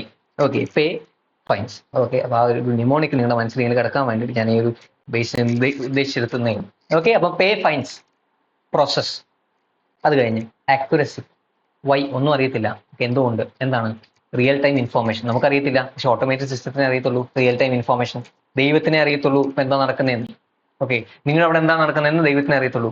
ഞാൻ എന്തെടുക്കുന്നതെന്ന് ദൈവത്തിനെ അറിയത്തുള്ളൂ. നിങ്ങൾക്ക് അറിയത്തില്ല, പക്ഷെ എനിക്കറിയാം, എനിക്കും ദൈവത്തിന് അറിയത്തുള്ളൂ. നിങ്ങൾക്ക് അറിയത്തില്ലല്ലോ ഞാൻ ഇപ്പൊ എന്താ എടുക്കുന്നത്. കാരണം ഞാൻ ഇപ്പൊ റെക്കോർഡ് ചെയ്തുകൊണ്ടിരിക്കുന്ന സമയത്ത് നിങ്ങളിത് കാണുകയല്ല, നിങ്ങളിത് എപ്പോഴോ പിന്നീടാണ് കാണുന്നത്. അപ്പോൾ ഞാൻ എപ്പോഴാണ് എന്തെടുക്കുന്നതെന്ന് നിങ്ങൾക്ക് അറിയില്ലല്ലോ. മറ്റേ ലെനയുടെ കൂട്ടായി പോയല്ലേ. അപ്പൊ എന്താണ് പേ പൈൻസ്? അപ്പൊ PAY കഴിഞ്ഞു. ഇനി F faster business operations. I integration between business operations and various other functions. N networking and connectivity capabilities. E errors, human errors can be avoided. S better security and controls. ഇങ്ങനെ നിങ്ങൾക്ക് എന്ത് ചെയ്യാം, ഒരു pneumonic use ചെയ്ത് പഠിക്കാൻ വേണ്ടിയിട്ടാണ്. ബാക്കി നിങ്ങൾ ആ കഥ വെച്ചിട്ട് കൺസെപ്റ്റും കാര്യങ്ങളും ഓർത്തിരിക്കുക, അഥവാ മറന്നു പോകാതിരിക്കാൻ വേണ്ടിയിട്ടാണ് നമ്മൾ ഈ ഒരു ടെക്നിക് നിമോണിക് യൂസ് ചെയ്യുന്നത്. അതേപോലെ നേരത്തെ നമ്മൾ പഠിച്ച ഒരു ടെക്നിക് ഉണ്ടല്ലോ, അല്ലെങ്കിൽ നിമോണിക് ഉണ്ടല്ലോ, എന്താണ് business automated environment refers to a business environment where PODA are carried out by computer system. PODA എന്ന് പറഞ്ഞാൽ process, operations, decisions and accounting. Okay, അപ്പൊ അത് രണ്ട് ക്ലിയർ ആണ് എന്ന് ഞാൻ വിശ്വസിക്കുന്നു. അങ്ങനെയാണെന്നുണ്ടെങ്കിൽ അടുത്ത ഏരിയ നമുക്ക് നോക്കാം. If a company uses an integrated enterprise resource planning system, അതായത് വേറൊന്നുമില്ല ERP, with SAP, Oracle, etc., then it is considered more complex to audit. On the other hand, if a company is using an off-the-shelf accounting software, then it is likely to be less automated and hence less complex environment. പറയുന്ന വേറൊന്നല്ല, ഒരു ERP software ഒക്കെ use ചെയ്യാണ് എന്നുണ്ടെങ്കിൽ, അല്ലെങ്കിൽ ഒരു Tally ഒക്കെ use ചെയ്യുകയാണെന്നുണ്ടെങ്കിൽ ഓഡിറ്റുമായിട്ട് ബന്ധപ്പെട്ട് കുറച്ച് കോംപ്ലക്സ് ആയിരിക്കും. കാരണം അതിലെ ആസ്പെക്ട്സ് ഒക്കെ നമുക്ക് കൂടുതൽ മനസ്സിലാക്കി എടുക്കേണ്ട ആവശ്യമുണ്ട്. ഓട്ടോമേറ്റഡ് എൻവയൺമെന്റുമായിട്ട് ബന്ധപ്പെട്ടിട്ട് എങ്ങനെയൊക്കെയാണ് ട്രാൻസാക്ഷൻസ് അവർ റെക്കോർഡ് ചെയ്യുന്നത്, അത് വേരിയസ് അക്കൗണ്ട്സിലേക്ക് പ്രോസസ് ചെയ്യുന്നത് എങ്ങനെയാണ്, ട്രാൻസ്ഫർ ചെയ്യുന്നത് എങ്ങനെയാണ് എന്നുള്ള കാര്യങ്ങളൊക്കെ നമുക്ക് എന്ത് ചെയ്യണം, മനസ്സിലാക്കണം. ഈ ഒരു പോയിന്റ് നമ്മൾ എവിടെയോ പഠിച്ചിരുന്നു. അതായത് ട്രാൻസാക്ഷൻസ് ഒക്കെ എങ്ങനെയാണ് അത് ഇനീഷ്യേറ്റ് ചെയ്യുന്നത്, പ്രോസസ് ചെയ്യുന്നത്, അത് എന്താണ്, അതേപോലെ ട്രാൻസ്ഫർ ചെയ്യുന്നത്, റെക്കോർഡ് ചെയ്യപ്പെടുന്നത് എന്നുള്ള കാര്യങ്ങളൊക്കെ നമ്മൾ നോക്കണം. അതുമായിട്ട് ബന്ധപ്പെട്ട കൺട്രോൾസ് ഒക്കെ ചെക്ക് ചെയ്യണമെന്ന് പറഞ്ഞിരുന്നു. എവിടെയാണ് പറഞ്ഞത് എന്നുള്ളത് നിങ്ങൾക്ക് കണക്ട് ചെയ്യാൻ പറ്റുന്നെങ്കിൽ ഒന്ന് കണക്ട് ചെയ്യുക. എനിക്ക് വീഡിയോ എടുത്തിട്ട് ഈ ഒരു ഏരിയ, ഞാൻ ആ പർട്ടിക്കുലർ ക്വസ്റ്റ്യൻ ചോദിച്ചില്ലേ, ആ ക്വസ്റ്റ്യൻ മുതൽ ഇവിടെ വരെ ഒന്ന് വീഡിയോ എടുത്തിട്ട് എനിക്കൊന്ന് ഷെയർ ചെയ്യുക. ആൻഡ് ഷെയർ ചെയ്ത് മാത്രം പോരാ, നിങ്ങൾ എന്ത് ചെയ്യുക, പറയണം എവിടെയാണ് പഠിച്ചത്. ഇനി അഥവാ നിങ്ങൾക്ക് കണക്ട് ചെയ്യാൻ പറ്റുന്നില്ല എന്നുണ്ടെങ്കിൽ ഷെയർ ചെയ്യുക, ഞാൻ പറഞ്ഞുതരാം. ഓക്കെ, അപ്പൊ ഇത് ഇങ്ങനെ അഥവാ നിങ്ങൾക്ക് അറിയത്തില്ല എന്നുണ്ടെങ്കിൽ പോലും ഷെയർ ചെയ്തിട്ട് ഞാൻ പറഞ്ഞു തരുമ്പോൾ നിങ്ങൾക്ക് കിട്ടുന്ന ഗുണം എന്ന് പറഞ്ഞു കഴിഞ്ഞാൽ ആ കാര്യം പിന്നെ നിങ്ങളുടെ മനസ്സിലിരിക്കും. ഞാൻ പറയും, അഥവാ നിങ്ങൾക്ക് അറിയത്തില്ല എന്നുണ്ടെങ്കിൽ ഞാൻ പറയും, എന്താണ് ഇത് നമ്മൾ ഇവിടെ പഠിച്ചു, നമ്മൾ ഇന്ന ഏരിയയിൽ പഠിച്ചു. ഞാൻ എൻ്റെ ഇപ്പൊ വായിന്ന് വന്നേനെ, ഇപ്പൊ ഇന്ന ഏരിയയിൽ നമ്മൾ പഠിച്ചതാണ്. സോ നമുക്ക് എന്ത് ചെയ്യാം, ആ ഒരു ഏരിയ ആണ്. അപ്പൊ നിങ്ങൾക്ക് എന്ത് ചെയ്യാം, ആ ഒരു ഏരിയ പിന്നെ നിങ്ങളുടെ മനസ്സിൽ കിടക്കും. ഇവിടെയായിട്ട് കണക്ട് ചെയ്താൽ അങ്ങനെ കിടക്കുമെന്നല്ല പറയുന്നത്. ഇപ്പൊ ഇത് പഠിക്കുമ്പോഴത്തേക്ക് അതവിടെ വരും എന്നുള്ളതല്ല. ആ ഏരിയ ഞാൻ ഇപ്പൊ കണക്ട് ചെയ്യാൻ ഉദ്ദേശിക്കുന്ന ആ ഏരിയ നിങ്ങൾക്ക് എന്ത് ചെയ്യും, മനസ്സിൽ കിടക്കും. അങ്ങനെ നമ്മൾ ഓരോന്ന് കണക്ട് ചെയ്ത് പഠിക്കുമ്പോൾ എന്ത് ചെയ്യാം, ഈ പർട്ടിക്കുലർ ഓഡിറ്റ് എന്ന് പറയുന്ന ഒരു സബ്ജക്ട് ഈസി ആയിട്ട് ഒരു സബ്ജക്റ്റാണ്. പിന്നെ നിങ്ങൾക്ക് പിന്നെ പേടിക്കേണ്ട ആവശ്യമോ, തിയറിയാണ്, കാണാതെ പഠിക്കും, അതൊക്കെ നമുക്ക് അവോയ്ഡ് ചെയ്യാനായിട്ട് പറ്റും. ഓക്കെ, അപ്പൊ നമ്മൾ ഇവിടെ എന്താണ് പറയുന്നത്, ഒരു എന്റർപ്രൈസ് റിസോഴ്സ് പ്ലാനിങ് സിസ്റ്റം, അതായത് ERP സിസ്റ്റം യൂസ് ചെയ്യാണ് എന്നുണ്ടെങ്കിൽ ഓഡിറ്റുമായിട്ട് ബന്ധപ്പെട്ട് അത് കോംപ്ലക്സ് ആണ്. കാരണം അതിൽ എങ്ങനെയാണ് വേരിയസ് ട്രാൻസാക്ഷൻസ് നടക്കുന്നത് എന്നുള്ള കാര്യങ്ങൾ നമുക്ക് നോക്കണം. കാരണം എല്ലാം ഓട്ടോമേറ്റഡ് ആണ്. അപ്പൊ ആ ഒരു ഓട്ടോമേറ്റഡ് സിസ്റ്റം എങ്ങനെയാണ് വർക്ക് ചെയ്യുന്നത് എന്നുള്ള കാര്യങ്ങളൊക്കെ നമുക്ക് എന്ത് ചെയ്യണം, നോക്കേണ്ട ആവശ്യം വരും. അതേപോലെ ഒരു off the shelf accounting software ആണ് യൂസ് ചെയ്യുന്നത്. ആര്? നമ്മളല്ല, അവര്, പർട്ടിക്കുലർ എൻറ്റിറ്റി യൂസ് ചെയ്യുന്നതെന്നുണ്ടെങ്കിൽ, ലൈക്ക് ഫോർ എക്സാമ്പിൾ എക്സൽ ആണ് യൂസ് ചെയ്യുന്നത് അവർ അക്കൗണ്ടിങ് പർപ്പസിന് വേണ്ടിയിട്ട്. അങ്ങനെയാണെന്നുണ്ടെങ്കിൽ കൂടുതലും അതിൽ എന്തായിരിക്കും, യെസ് ഫോർമുലാസും മറ്റു കാര്യങ്ങളൊക്കെ ഉണ്ടെങ്കിൽ പോലും എന്താണ്, കൂടുതൽ കാര്യങ്ങളും അത്ര ഓട്ടോമേറ്റഡ് ആയിരിക്കില്ല. It will be less automated. അതുകൊണ്ട് എന്താണ്, ലെസ് കോംപ്ലക്സ് ആയിരിക്കും. കാരണം അവർ ചെയ്യുന്ന വർക്കുകൾ മറ്റു ഫോർമുലാസ് ഒക്കെ വെച്ച് നമുക്ക് എന്ത് ചെയ്യാം, ഈസിലി ഐഡന്റിഫൈ ചെയ്തെടുക്കാനായിട്ട് പറ്റും, ആൻഡ് കണക്ട് ചെയ്യാനായിട്ട് പറ്റും. മറ്റേത് നമുക്ക് ആ ഒരു പ്രോസസ്സ് എങ്ങനെയാണ് നടക്കുന്നതെന്ന് നമുക്ക് നോക്കി മനസ്സിലാക്കേണ്ട ആവശ്യമുണ്ട്. So it is A bit complex. അത് മനസ്സിലാക്കി കഴിഞ്ഞാൽ പിന്നെ സിമ്പിൾ ആണ്. ഓക്കെ, ഓട്ടോമേറ്റഡ് എൻവയൺമെന്റ് എന്താണ് എന്ന് മനസ്സിലാക്കി കഴിഞ്ഞാൽ പിന്നെ ഓഡിറ്റ് ചെയ്യാൻ സിമ്പിൾ ആണ്. പക്ഷെ അത് മനസ്സിലാക്കുന്നവരെ കുറച്ച് കോംപ്ലക്സ് ആണ്. അതുകൊണ്ടാണ് ബാങ്ക് ഓഡിറ്റ് ഒക്കെ ഇച്ചിരി തലവേദന പിടിച്ചൊരു പണിയാണ്. കാരണം അതൊക്കെ നമുക്ക് മനസ്സിലാക്കി എടുക്കാൻ, അല്ലെങ്കിൽ അവിടുത്തെ കൺട്രോൾസ് ഒക്കെ എന്തൊക്കെയാണ് എന്നുള്ളതൊക്കെ മനസ്സിലാക്കി എടുക്കാൻ ഇച്ചിരി സമയം പിടിക്കും. ആൻഡ് 2-3 ദിവസത്തിനുള്ളിൽ ഓഡിറ്റ് കംപ്ലീറ്റ് ചെയ്യാൻ വേണം. ഒരു അത്യാവശ്യം നോർമൽ ഒരു ബ്രാഞ്ച് ആണെന്നുണ്ടെങ്കിൽ, വലിയ ബ്രാഞ്ച് ആണെങ്കിൽ കുറച്ച് സമയം പിടിക്കും. ഒരു അത്യാവശ്യം നോർമൽ ഒരു ചെറിയൊരു അത്യാവശ്യം ഒരു മീഡിയം ബ്രാഞ്ച് ആണെന്നുണ്ടെങ്കിൽ 2-3 ദിവസം കുറഞ്ഞത് പിടിക്കും. നമുക്ക് ഒരു പർട്ടിക്കുലർ ഓഡിറ്റ് കുറഞ്ഞത് ആ ഒരു പർട്ടിക്കുലർ ടൈം കൊണ്ടേ ഓഡിറ്റ് കംപ്ലീറ്റ് ചെയ്യാനായിട്ട് പറ്റത്തുള്ളൂ. അപ്പൊ എന്താണ്, ഫുള്ളി ഓട്ടോമേറ്റഡ് ആണ്. ERP സിസ്റ്റം ഒക്കെയാണ് യൂസ് ചെയ്യുന്നുണ്ടെങ്കിൽ, ടാലി ഒക്കെ യൂസ് ചെയ്യുന്നുണ്ടെങ്കിൽ നമുക്ക് എന്ത് ചെയ്യണം, കുറച്ച് സമയം പിടിക്കും. നമുക്ക് ആ പർട്ടിക്കുലർ ഏരിയാസ് ഒന്ന് അനലൈസ് ചെയ്യണം. ഓട്ടോമേറ്റഡ് എൻവയൺമെന്റ് നമുക്ക് കൂടുതൽ മനസ്സിലാക്കി എടുക്കേണ്ട ആവശ്യമുണ്ട്. അല്ലാതെ off the shelf accounting software use ചെയ്യുന്നുണ്ടെങ്കിൽ it will be less complicated. എക്സാമിന് കറക്റ്റ് ഓർ ഇൻകറക്റ്റ് ക്വസ്റ്റൻ ആയിട്ട് ചോദിക്കാൻ സാധ്യതയുള്ള ഒരു ഏരിയ ആണ്. ഒരു വട്ടം ചോദിച്ചതുമാണ്. ചോദിച്ചതുകൊണ്ട് ഇനി ചോദിക്കത്തില്ല എന്നൊന്നും നിങ്ങൾ വിചാരിച്ചിരിക്കരുത്. ചിലപ്പോൾ ഐസിയുടെ ഇതാണ്, ഐസി എന്ത് വേണമെങ്കിലും എടുത്ത് ചോദിച്ചു കളയും. സോ അതുകൊണ്ട് നിങ്ങൾ നോക്കി വെച്ചേക്കണം. ഒരു ERP സിസ്റ്റം, ഓക്കെ, നമ്മൾ നോക്കുമ്പോൾ ERP സിസ്റ്റം, ERP, ടാലി ഇതൊക്കെ യൂസ് ചെയ്യുമ്പോൾ എന്താണ്, ടു ബി എഫിഷ്യൻറ്റ്. നമുക്ക് എന്താണ്, ഓഡിറ്റിന് കോംപ്ലക്സ് അല്ല എന്നൊരു ചിന്ത വരും. പക്ഷെ അല്ല, it is more complex to audit. പക്ഷെ ഒരു off the shelf accounting software ആണ് യൂസ് ചെയ്യുന്നതെന്നുണ്ടെങ്കിൽ, അത് like for example Excel, Word ഇതൊക്കെയാണ് അവർ യൂസ് ചെയ്യുന്നതെന്നുണ്ടെങ്കിൽ it will be less automated and less complex. Automation കൂടുമ്പോൾ കോംപ്ലക്സിറ്റി കൂടും. ഓക്കെ, കോംപ്ലക്സിറ്റി കൂടും ഇൻ ദ സെൻസ് ഞാൻ പറഞ്ഞു, നമുക്ക് ഡിസ്കസ് ചെയ്യാനുള്ള സർട്ടൻ റിസ്ക് ഉണ്ട്, അതൊക്കെ വരാൻ സാധ്യതയുണ്ട്. സോ അതൊക്കെ അനലൈസ് ചെയ്ത് മാത്രമേ നമുക്ക് എന്ത് ചെയ്യാൻ പറ്റത്തുള്ളൂ, ഓഡിറ്റ് ചെയ്യാനായിട്ട് പറ്റും. മറ്റേന്ന് പറഞ്ഞാൽ ഹ്യൂമൻ എറേഴ്സ് എന്നുള്ള ഒരു ആസ്പെക്ട് മാത്രമേ ഉള്ളൂ. ഹ്യൂമൻ എറേഴ്സിന് പിന്നെ ഒരു കുഴപ്പമുണ്ട്, ഒരു കൺസിഡറേഷൻ ഉണ്ട് ഹ്യൂമൻ എറേഴ്സ് എന്നൊക്കെ പറയുമ്പോൾ. പക്ഷേ ഒരു ഓട്ടോമേറ്റഡ് സിസ്റ്റത്തിൽ എന്തെങ്കിലും ഇതേപോലെ എറേഴ്സ് വരികയാണെന്നുണ്ടെങ്കിൽ തീർന്നു. ഞാൻ ഈ ഇടയ്ക്ക് ഒരു ഓഡിറ്റ് പോയിരുന്നു. അപ്പോൾ ഓഡിറ്റിന് പോയപ്പോൾ അവിടുത്തെ അക്കൗണ്ടന്റ് പറഞ്ഞൊരു കാര്യമാണ്, അതായത് അവരുടെ പഴയ സോഫ്റ്റ്വെയറിന്റെ കുഴപ്പം, അതായത് ചിലപ്പോൾ നമ്മൾ നിൽക്കുന്ന നിലപ്പിൽ എന്താണ്, അത് എൻ്റർ ചെയ്ത എമൗണ്ട്സ് എല്ലാം ആണ്. അതായത് 1000 രൂപയാണെന്നുണ്ടെങ്കിൽ ലക്ഷങ്ങളും കോടികളും ആവും അതിന്റെ എമൗണ്ട്. 1000 രൂപയേ ഉള്ളൂ. പക്ഷെ ഓട്ടോമാറ്റിക്കലി എന്തോ ഒരു ബഗോ എന്തോ ഒരു സിസ്റ്റം കുഴപ്പം വന്നതാണ് ആ സോഫ്റ്റ്വെയറിന്. അങ്ങനെ എന്ത് ചെയ്യും, ഈ പർട്ടിക്കുലർ ഡേറ്റാസ് മൊത്തം മാറും. പിന്നെ അത് ഒന്നും ചെയ്യാക്കത്തില്ല. ഡേറ്റാസ് മൊത്തം മാറിക്കഴിഞ്ഞാൽ പിന്നെ ഒന്നും ചെയ്യാക്കത്തില്ല. അതിന് വേറെ ബാക്കപ്പ് മറ്റു കാര്യങ്ങളൊന്നും ഇല്ലല്ലോ. സോഫ്റ്റ്വെയറിനകത്ത് ഓൾറെഡി സ്റ്റോർ ചെയ്ത് വെച്ചിരിക്കുന്നത്, അത് മൊത്തം മാറി. അതിന് ഓട്ടോമാറ്റിക്കലി മാറുന്നതാണ്. 1000 രൂപ എന്നൊക്കെ ലക്ഷങ്ങളും കോടികളും ഒക്കെയോ. ഒരു 1000 രൂപയുടെ സാധനം പർച്ചേസ് ചെയ്ത് അക്കൗണ്ട് പിന്നെ ഒരു ദിവസം നോക്കുമ്പോഴത്തേക്ക് എന്താണ് 1 ലക്ഷം രൂപ, 1 കോടി രൂപ. അപ്പൊ ഇതെന്താണ്, ഒന്നും ചെയ്യാക്കത്തില്ല. പിന്നെ വെറുതെ ആ ഒരു അക്കൗണ്ട്സ് മെയിൻറ്റെയിൻ ചെയ്യണമല്ലോ. അങ്ങനെ അവരെന്ത് ചെയ്യും, എന്തെങ്കിലുമൊക്കെ ചെയ്ത് ടാലി ആക്കി വിടും. ടാലി സോഫ്റ്റ്വെയർ അല്ല, ടാലി ആക്കി വിടും, അക്കൗണ്ട്സ് ടാലി ആക്കി വിടും. ഓക്കെ, അപ്പൊ ഇങ്ങനത്തെ കുറെ കാര്യങ്ങൾ. അപ്പോൾ അതെന്താണ്, പ്രോപ്പറായിട്ട് സിസ്റ്റം മെയിൻറ്റെയിൻ ചെയ്തില്ല, പ്രോപ്പറായിട്ട് എന്താണ് ആ പർട്ടിക്കുലർ ആപ്ലിക്കേഷൻ അവർ അപ്ഡേറ്റ് ചെയ്തിട്ടില്ല, അല്ലെങ്കിൽ ബഗ് ഫിക്സിങ് മറ്റു കാര്യങ്ങളും ചെയ്തില്ല. അതുകൊണ്ടാണ് അങ്ങനത്തെ കാര്യങ്ങൾ വരുന്നത്. സോ അതെന്ത് ചെയ്തു, അവർ ആ സോഫ്റ്റ്വെയർ മാറ്റിയിട്ട് ഒരു നല്ലൊരു സോഫ്റ്റ്വെയർ അവർ എന്ത് ചെയ്തു, അക്വയർ ചെയ്തു, വാങ്ങിച്ചു. ആൻഡ് അങ്ങനെ വാങ്ങിച്ചുകൊണ്ട് എന്ത് ചെയ്യും, അതിലുള്ള മെയിൻ്റനൻസും അപ്ഡേറ്റ്സും മറ്റു കാര്യങ്ങളൊക്കെ എന്ത് ചെയ്യും, ആ സോഫ്റ്റ്വെയർ ഡെവലപ്പേഴ്സ് തന്നെ കൊടുക്കും. അതേപോലെ ഇപ്പം നമ്മുടെ സ്റ്റഡി ഹബിന്റെ ആപ്പും, അതിൽ നമ്മളൊന്നും അപ്ഡേറ്റ് കൊണ്ടുവരത്തില്ല. എന്ത് ചെയ്യുക, എന്തെങ്കിലും ബഗ്ഗോ മറ്റു കാര്യങ്ങൾ എന്തെങ്കിലും ഉണ്ടെങ്കിൽ അതൊക്കെ ഡെവലപ്പേഴ്സ് മറ്റു ടീം എന്ത് ചെയ്യും, അത് അനലൈസ് ചെയ്തിട്ട്, അല്ലെങ്കിൽ സ്റ്റുഡൻസ് ഓരോന്ന് റിപ്പോർട്ട് ചെയ്യുന്നതിനനുസരിച്ച് അതൊക്കെ അനലൈസ് ചെയ്ത് പ്രോപ്പർ ആയിട്ടുള്ള ഒരു അപ്ഡേറ്റ്സ് എന്ത് ചെയ്യുന്നുണ്ട്, ആപ്പിൽ കൊടുക്കുന്നുണ്ട്. ആൻഡ് മാൻഡേറ്ററി ആയിട്ട് ചെയ്യുന്ന അപ്ഡേറ്റ് ആണെന്നുണ്ടെങ്കിൽ അവർ എന്ത് ചെയ്യും, അപ്ഡേറ്റ് ചെയ്താൽ മാത്രമേ ആപ്പ് യൂസ് ചെയ്യാൻ പറ്റുള്ളൂ എന്നുള്ളൊരു മാൻഡേറ്ററി അപ്ഡേറ്റ് കൊണ്ടുവരും. അപ്പോൾ നിങ്ങൾ ആപ്പ് ഓപ്പൺ ആക്കുമ്പോൾ അപ്ഡേറ്റ് ചെയ്യണം. അപ്ഡേറ്റ് ചെയ്യാനായിട്ട് നിങ്ങൾ ക്യാൻസൽ ചെയ്യാന്നുണ്ടെങ്കിൽ ആപ്പ് ക്ലോസ് ആവും. അപ്ഡേറ്റ് ചെയ്താൽ മാത്രമേ ആപ്പ് യൂസ് ചെയ്യാനായിട്ട് പറ്റുള്ളൂ. അങ്ങനത്തെ കുറെ കാര്യങ്ങൾ, അങ്ങനത്തെ കുറെ ഇത് ആപ്പ് നമ്മുടെ ആപ്പിൽ മാത്രമല്ല എല്ലാത്തിനും വരും. അതേപോലെ സോഫ്റ്റ്വെയർ നമ്മുടെ OS വേർഷൻ ആണെന്നുണ്ടെങ്കിൽ ചിലത് അപ്ഡേറ്റ് ചെയ്താൽ മാത്രമേ യൂസ് ചെയ്യാൻ പറ്റുള്ളൂ, അല്ലാതെ യൂസ് ചെയ്യാൻ പറ്റില്ല. അങ്ങനത്തെ കുറെ കാര്യങ്ങൾ. അപ്പൊ എന്താണ് ഞങ്ങൾ പറയാൻ ഉദ്ദേശിച്ചെന്ന് പറഞ്ഞാൽ, ഒരു ഓട്ടോമേറ്റഡ് സിസ്റ്റം ഉണ്ട് എന്നുണ്ടെങ്കിൽ, ഓട്ടോമേഷൻ കൂടുതലാണെന്നുണ്ടെങ്കിൽ കോംപ്ലക്സിറ്റി ഇൻ ഓഡിറ്റിംഗ് കൂടും. ഓക്കെ, അതാണ് ഞാൻ പറയാൻ ഉദ്ദേശിച്ചത്. ഓട്ടോമേഷൻ കുറവാണെന്നുണ്ടെങ്കിൽ കോംപ്ലക്സിറ്റി വിൽ ബി ലെസ്. കാരണം യൂഷ്വലി നമ്മൾ മാനുവലി എങ്ങനെയൊക്കെ കാര്യം എന്തൊക്കെ പ്രോസസ് ചെയ്യുന്നു അതൊക്കെ ആയിരിക്കും നമ്മൾ ഓട്ടോമേഷൻ ഇല്ലെങ്കിൽ ഉള്ളത്. സോ അതൊക്കെ നമുക്ക് അറിയാവുന്ന ഏരിയാസ് ഒക്കെയാണ്. ഇത് ഓട്ടോമേറ്റഡ് എൻവയോൺമെന്റ് ആണ്, കുറച്ചും കൂടെ ഒരു എൻഹാൻസ്ഡ് ആയിട്ടുള്ള ഒരു ആസ്പെക്ട് ആണ്, ടെക്നോളജിയാണ്. സോ അതിന്റെ റിസ്ക് മറ്റു കാര്യങ്ങളൊക്കെ ഇൻവോൾവ് ആണ്. അത് അവോയ്ഡ് ചെയ്തിട്ടുണ്ടോ, അതുമായിട്ട് ബന്ധപ്പെട്ട കൺട്രോൾസ് ഒക്കെ പ്രോപ്പർ ആണോ എന്നൊക്കെ നമ്മൾ പ്രോപ്പർലി അനലൈസ് ചെയ്ത് മാത്രമേ എന്ത് ചെയ്യാൻ പാടുള്ളൂ, നമ്മൾ ഓഡിറ്റ് ചെയ്യാനായിട്ട് പാടുള്ളൂ. ഓക്കെ, അതുകൊണ്ട് നമുക്ക് ഒരു സോഫ്റ്റ്വെയറിന്റെ കുഴപ്പമാണ് സോഫ്റ്റ്വെയറിന്റെ മണ്ടയിൽ അല്ലെങ്കിൽ ആപ്ലിക്കേഷന്റെ മണ്ടയിൽ കൊണ്ടിടാനായിട്ട് പറ്റില്ല. അപ്പോൾ അവിടെ auditor will be responsible. So the auditor has to properly conduct various procedures and understand the environment, automated environment, and then conduct audits. Okay, അപ്പൊ അതുകൊണ്ട് ERP സിസ്റ്റം ഉണ്ട് എന്നുണ്ടെങ്കിൽ അവിടെ കോംപ്ലക്സിറ്റി കൂടുതലാണ്. Off the shelf accounting software ആണ് use ചെയ്യുന്നുണ്ടെങ്കിൽ complexity കുറവായിരിക്കും. Okay, അപ്പോൾ ഈ ഒരു വീഡിയോയിൽ നമുക്ക് ഈ ഒരു ഏരിയയും കൂടെ ഡിസ്കസ് ചെയ്തിട്ട് നമുക്ക് ഈ ഒരു വീഡിയോ വൈൻഡപ്പ് ചെയ്യാം. Situations in which IT is relevant to audit, അതായത് ഇൻഫോർമേഷൻ ടെക്നോളജി എപ്പോഴാണ് ഓഡിറ്റിന് റെലവെന്റ് ആവുന്നത് എന്നുള്ളതാണ്. അപ്പോൾ കൺട്രോൾ ആക്ടിവിറ്റീസ് ഒക്കെ എപ്പോഴാണ് ഓഡിറ്റിന് റെലവെന്റ് ആവുന്നത് എന്നൊക്കെ നമ്മൾ ഡിസ്കസ് ചെയ്തു. കൺട്രോൾസ് എപ്പോഴാണ് ഓഡിറ്റിന് റെലവെന്റ് ആവുന്നത് എന്നുള്ള കാര്യങ്ങളൊക്കെ നമ്മൾ ഡിസ്കസ് ചെയ്തിട്ടുണ്ട്. അപ്പോൾ ഇതേപോലെ തന്നെ IT ഇൻഫോർമേഷൻ സിസ്റ്റം എപ്പോഴാണ് ഓഡിറ്റിന് റെലവെന്റ് ആവുന്നത് എന്നുള്ള പോയിന്റ് ആണ് നമ്മളിപ്പോൾ ഡിസ്കസ് ചെയ്യാനായിട്ട് പോകുന്നത്. അതിൽ first point, increased use of softwares and computer applications in business.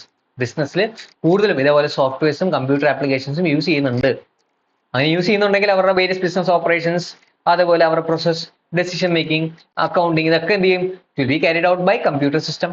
അങ്ങനെയാണെന്നുണ്ടെങ്കിൽ ഇതിനെപ്പറ്റി നമുക്കൊരു ധാരണ ഉണ്ടാവണമല്ലോ. ഓട്ടോമേറ്റഡ് സിസ്റ്റം എന്താണ്, ഓട്ടോമേറ്റഡ് എൻവയൺമെന്റ് എന്താണ്, IT സിസ്റ്റംസ് എന്താണ് എന്നുള്ള കാര്യങ്ങളൊക്കെ നമുക്ക് അറിയില്ല എന്നുണ്ടെങ്കിൽ പ്രോപ്പർ ആയിട്ടുള്ള ഒരു എഫക്റ്റീവ് ആൻഡ് എഫിഷ്യന്റ് ഓഡിറ്റ് നമുക്ക് കണ്ടക്ട് ചെയ്യാനായിട്ട് പറ്റില്ല. സോ അഗെയിൻ ഈ പർട്ടിക്കുലർ ഏരിയയില് business entity is more in to computer systems and various application softwares. അങ്ങനെയാണെന്നുണ്ടെങ്കിൽ IT is relevant to audit. അതാണ് ഫസ്റ്റ് പോയിന്റ്. രണ്ടാമത്തെ point, high volume and complexity of transactions.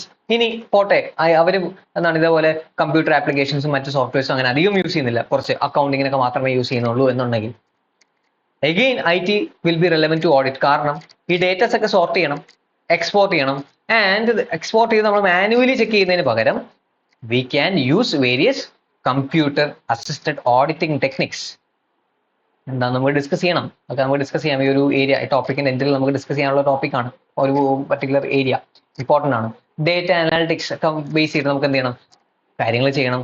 Analysis ചെയ്യാനായിട്ട് മറ്റ് datas export ചെയ്ത് ആ particular ഡേറ്റയെ പറ്റിയുള്ള കൂടുതൽ ഇൻഫോർമേഷൻ ഒക്കെ ഒബ്റ്റെയിൻ ചെയ്യാൻ വേണ്ടിയിട്ട് we can use IT information system നമുക്ക് യൂസ് ചെയ്യാം. ആൻഡ് ദെയർബൈ എന്ത് ചെയ്യാൻ പറ്റും, we can obtain a better understanding and get sufficient appropriate audit evidence from those procedures.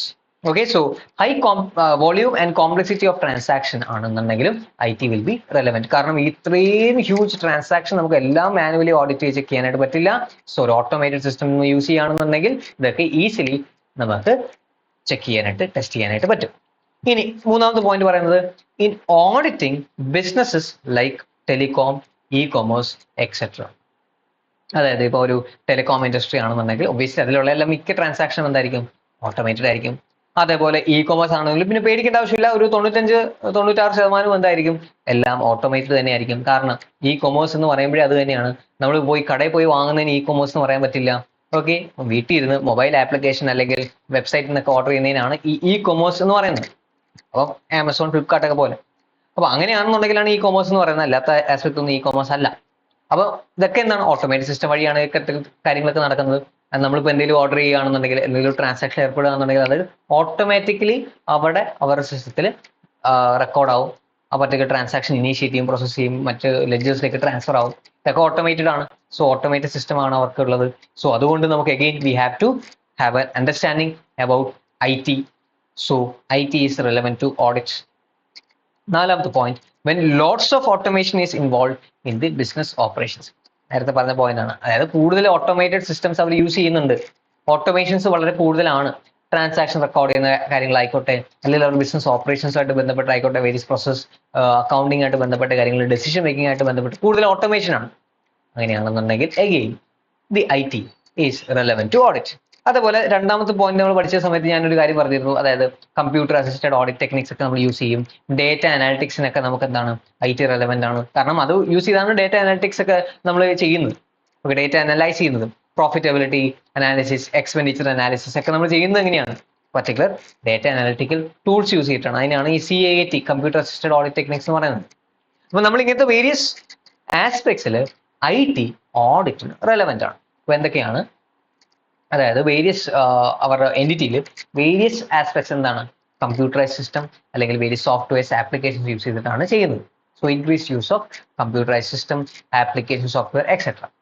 അതേപോലെ എന്താണ് ഈ പർട്ടിക്കുലർ എൻറ്റിറ്റിയിൽ ഇനി അഥവാ ഇങ്ങനെ വലിയ ഓട്ടോമേഷൻ അങ്ങനെയൊന്നും ഇല്ല എന്നുണ്ടെങ്കിൽ പോലും ഹ്യൂജ് വോള്യൂം ഓഫ് ട്രാൻസാക്ഷൻ ആണ്, കോംപ്ലക്സിറ്റി ഓഫ് ട്രാൻസാക്ഷൻ വളരെ കൂടുതലാണ് എന്നുണ്ടെങ്കിലും ഇതൊക്കെ അനലൈസ് ചെയ്യാൻ വേണ്ടിയിട്ട്, ഈ പർട്ടിക്കുലർ ട്രാൻസാക്ഷനെ പറ്റിയുള്ള ഒരു കൂടുതൽ ഇൻഫോർമേഷൻ എവിഡൻസ് ഒബ്റ്റെയിൻ ചെയ്യാൻ വേണ്ടിയിട്ട് the auditor can use IT information system. Okay, various auditing tools മറ്റു കാര്യങ്ങൾ യൂസ് ചെയ്യാം. അതേപോലെ ഇ-കൊമേഴ്സ് ഓപ്പറേഷൻസ്, അതേപോലെ ഒരു ടെലികോം ഇൻഡസ്ട്രി ആണ്, അങ്ങനത്തെ വേരിയസ് എൻറ്റിറ്റീസിനെയാണ് നമ്മൾ ഓഡിറ്റ് ചെയ്യുന്നത്. അതേപോലെ ബാങ്കിനെയൊക്കെ ഓഡിറ്റ് ചെയ്യുന്ന സമയത്ത് നമുക്ക് എന്താണ്, IT വളരെ റെലവെന്റ് ആണ്. ദെൻ കൂടുതൽ ഓട്ടോമേഷൻ ഉള്ള എൻറ്റിറ്റീസ് ആണെന്നുണ്ടെങ്കിൽ അഗെയിൻ IT ഈസ് റെലവെന്റ്. അതേപോലെ ഡേറ്റ അനാലിറ്റിക്സ് ഒക്കെ യൂസ് ചെയ്യണമെന്നുണ്ടെങ്കിലും IT വേണം. IT ഉണ്ടെങ്കിൽ നമുക്ക് ഡേറ്റ അനാലിറ്റിക്സ് ഒക്കെ കൂടുതൽ എഫിഷ്യൻ്റ് ആയിട്ട് എഫക്റ്റീവ് ആയിട്ട് ചെയ്യാനായിട്ട് പറ്റുള്ളൂ. ഓക്കെ, നേരത്തെ എക്സിന്റെ കാര്യം പറഞ്ഞുകൊണ്ടാണെന്ന് തോന്നുന്നു അഫെക്ഷൻ ഒക്കെ കയറി വരുന്നതായി. ഓക്കെ, എനിവേസ്, അപ്പോൾ ഓട്ടോമേറ്റഡ് എൻവയൺമെന്റിനെ പറ്റിയിട്ടുള്ള ഒരു ബേസ് ആണ് ഇപ്പൊ നമ്മൾ ഡിസ്കസ് ചെയ്തത്. ഇനി ഇതിൽ വരാൻ സാധ്യതയുള്ള റിസ്ക് എന്തൊക്കെയാണെന്നുള്ളത് നമുക്ക് അടുത്ത് ഡിസ്കസ് ചെയ്യണം. അതിന് മുന്നേ we have to understand the entity and its environment. അപ്പോൾ entity നമ്മൾ മനസ്സിലാക്കിയിട്ടുണ്ടാവുമല്ലോ, S315 ഒക്കെ ബേസ് ചെയ്തിട്ട്. We have to understand its environment. Automated environment എന്തൊക്കെ മനസ്സിലാക്കണം എന്നുള്ളത് നമുക്ക് നോക്കണം. സോ SE315 ബേസ് ചെയ്തിട്ട് എൻറ്റിറ്റി ആൻഡ് എൻവയൺമെന്റിനെ മനസ്സിലാക്കാനായിട്ടുള്ള പോയിന്റ്സ് നമ്മൾ ഡിസ്കസ് ചെയ്തതാണ്. അതേപോലെ ഒരു ഓട്ടോമേറ്റഡ് എൻവയൺമെന്റ് ആകുമ്പോൾ കുറച്ച് അഡീഷണൽ കാര്യങ്ങളോട് നമുക്ക് മനസ്സിലാക്കിയെടുക്കേണ്ട ആവശ്യമുണ്ട്. ആ അഡീഷണൽ കാര്യങ്ങൾ എന്തൊക്കെയാണ് എന്നുകൂടെ നമുക്ക് ഡിസ്കസ് ചെയ്തതിന് ശേഷം റിസ്ക് നമുക്ക് പഠിക്കാം. സോ നെക്സ്റ്റ് വീഡിയോയിൽ നമുക്ക് ആ ഒരു പർട്ടിക്കുലർ ഏരിയാസും മറ്റ് പോയിന്റ്സും നമുക്ക് ഡിസ്കസ് ചെയ്യാം. അത് മാത്രം നമ്മൾ ആ ഒരു പർട്ടിക്കുലർ ടോപ്പിക്കിൽ അല്ലെങ്കിൽ ആ ഒരു വീഡിയോയിൽ നമ്മൾ ഡിസ്കസ് ചെയ്യും. അത് കഴിഞ്ഞിട്ട് അതിൻ്റെ അടുത്ത വീഡിയോയിൽ മൂന്നാമത്തെ വീഡിയോ വിത്ത് റെസ്പെക്ട് ടു ഇത് വെച്ച് starting first video, second video, third വീഡിയോയിൽ ഇതിൽ ഇംപ്ലിമെന്റ് ചെയ്യുന്ന കൺട്രോൾസിനെ പറ്റിയിട്ട് നമുക്ക് ഡിസ്കസ് ചെയ്യും. അതും സെപ്പറേറ്റ് ഒരൊറ്റ വീഡിയോ മാത്രമേ. സെപ്പറേറ്റ് വീഡിയോസ് ആക്കുന്നതെന്ന് പറഞ്ഞു കഴിഞ്ഞാൽ ഞാൻ പറഞ്ഞല്ലോ ഡ്രൈ ഏരിയ ആണ്. അപ്പം എല്ലാം കൂടെ ഒരു വീഡിയോയിൽ നമ്മൾ ഉൾക്കൊള്ളിക്കാൻ പോയി കഴിഞ്ഞാൽ ഒന്ന് നിങ്ങൾക്ക് ബോറടിക്കും. നോക്കുമ്പോൾ 2 മണിക്കൂർ വീഡിയോ, അവിടെ തന്നെ തീർന്നു. അപ്പോൾ ചെറിയ വീഡിയോ 1 മണിക്കൂർ നിങ്ങൾ നോക്കുകയാണെന്നുണ്ടെങ്കിൽ അതുകൊണ്ടാണ് അങ്ങനത്തെ ഷോർട്ട് വീഡിയോസ് ആയിട്ട് ഇടുന്നത്. ഓരോ സ്പെസിഫിക് ടോപ്പിക്സ് കഴിഞ്ഞിട്ട് ഓരോ വീഡിയോ മാറ്റി ചെയ്യുന്നത്. 1 hour വീഡിയോ, 40 minutes വീഡിയോ, ഇടയ്ക്ക് എനിക്ക് തോന്നുന്നു 17-15 മിനിറ്റിൻ്റെ ഒരു വീഡിയോ ഉണ്ട്. ഓക്കെ, അപ്പോൾ അതൊക്കെ അതിന് വേണ്ടിയിട്ടാണ്. അപ്പോൾ ഓരോരോ വീഡിയോ ആയിട്ട് സെഗ്മെന്റ്സ് ഷോർട്ട് ആയിട്ട് നമുക്ക് എന്ത് ചെയ്യാം, ഈ ഒരു പർട്ടിക്കുലർ ഓട്ടോമേറ്റഡ് എൻവയൺമെന്റ് ഈസി ആയിട്ട് നമുക്ക് പഠിച്ചെടുക്കാം. ഓക്കെ, എന്തെങ്കിലും ഡൗട്ട് ഉണ്ടെങ്കിൽ കോൺടാക്ട് മീ. ഈ ടോപ്പിക് കഴിഞ്ഞത് പോലെ എന്നാലും ഇപ്പോൾ ഇവിടെ പഠിച്ച് വെച്ചിട്ട് എന്തെങ്കിലും ഡൗട്ട് എന്തെങ്കിലും ഉണ്ടെങ്കിൽ contact me. WhatsApp, call, mainly WhatsApp ചെയ്യുന്നതായിരിക്കും നല്ലത്. കോൾ ചെയ്താലും കുഴപ്പമൊന്നുമില്ല. ഓക്കെ, എനിവേസ് അപ്പോൾ ഡൗട്ടൊക്കെ പ്രോപ്പറായിട്ട് ചോദിക്കുന്നവരുണ്ട്, എല്ലാവരും ചോദിക്കുന്നില്ല. അതേപോലെ മറ്റേ ഞാൻ പറഞ്ഞ അതേപോലെ ഇടയ്ക്കിടയ്ക്ക് ഞാൻ ഓരോന്നും എന്നോട് റിപ്പോർട്ട് ചെയ്യാനായിട്ട് പറയുന്നുണ്ട്. അത് കുറച്ച് പേര് മാത്രമേ ചെയ്യുന്നുള്ളൂ. ആൻഡ് അത് ചെയ്യാത്തത് ചിലപ്പോൾ ചിലർക്ക് അറിയാത്തത് കൊണ്ടായിരിക്കാമെന്നും ഞാൻ വിശ്വസിക്കുന്നു. പിന്നെ ആരൊക്കെ എത്ര വീഡിയോസ് കണ്ടു, എവിടെ വരെ കണ്ടു, എത്ര മണിക്കൂർ കണ്ടു എന്നൊക്കെ എനിക്ക് അറിയാനായിട്ട് പറ്റും ആ സോഫ്റ്റ്വെയർ വെച്ചിട്ട് കേട്ടോ. നമ്മുടെ വെബ്സൈറ്റ് വെച്ചിട്ട് നമുക്കത് നോക്കാനായിട്ട് പറ്റും. നിങ്ങൾക്ക് ഡൗട്ട് ഉണ്ടെങ്കിൽ എന്നെ ഒന്ന് മെസ്സേജ് ഇട്ടാൽ മതി, ഞാനത് കാണിച്ചു തരാം. നിങ്ങൾ കണ്ട വീഡിയോ എത്ര മണിക്കൂർ നിങ്ങൾ കണ്ടു, ഏതൊക്കെ വീഡിയോ കണ്ടു എന്നുള്ളത്. ഓക്കെ, അപ്പോൾ അതിൻ്റെ ഫുൾ ഡേറ്റ നമ്മുടെ കയ്യിലുണ്ട്. നിങ്ങളുടെ ഡേറ്റ ഒന്നും അങ്ങനെ ഞാൻ ചോർത്താനൊന്നും അല്ല കേട്ടോ. ഇത് നിങ്ങളുടെ ഡേറ്റ എന്ന് പറയുമ്പോൾ നിങ്ങൾ എന്തൊക്കെ വീഡിയോ കണ്ടു, ഏതൊക്കെ വീഡിയോ എത്ര മിനിറ്റ് കണ്ടു, എത്ര മണിക്കൂർ ടോട്ടൽ കണ്ടു എന്നുള്ള ഒരു ഇൻഫർമേഷൻ മാത്രമേ കിട്ടത്തുള്ളൂ, അല്ലാതെ വേറൊന്നും കിട്ടത്തില്ല. ഓക്കെ, അപ്പോൾ എനിവേസ് ഹോപ്പ് ഈ ഒരു ഏരിയ ക്ലിയർ ആണ്. See in the next video.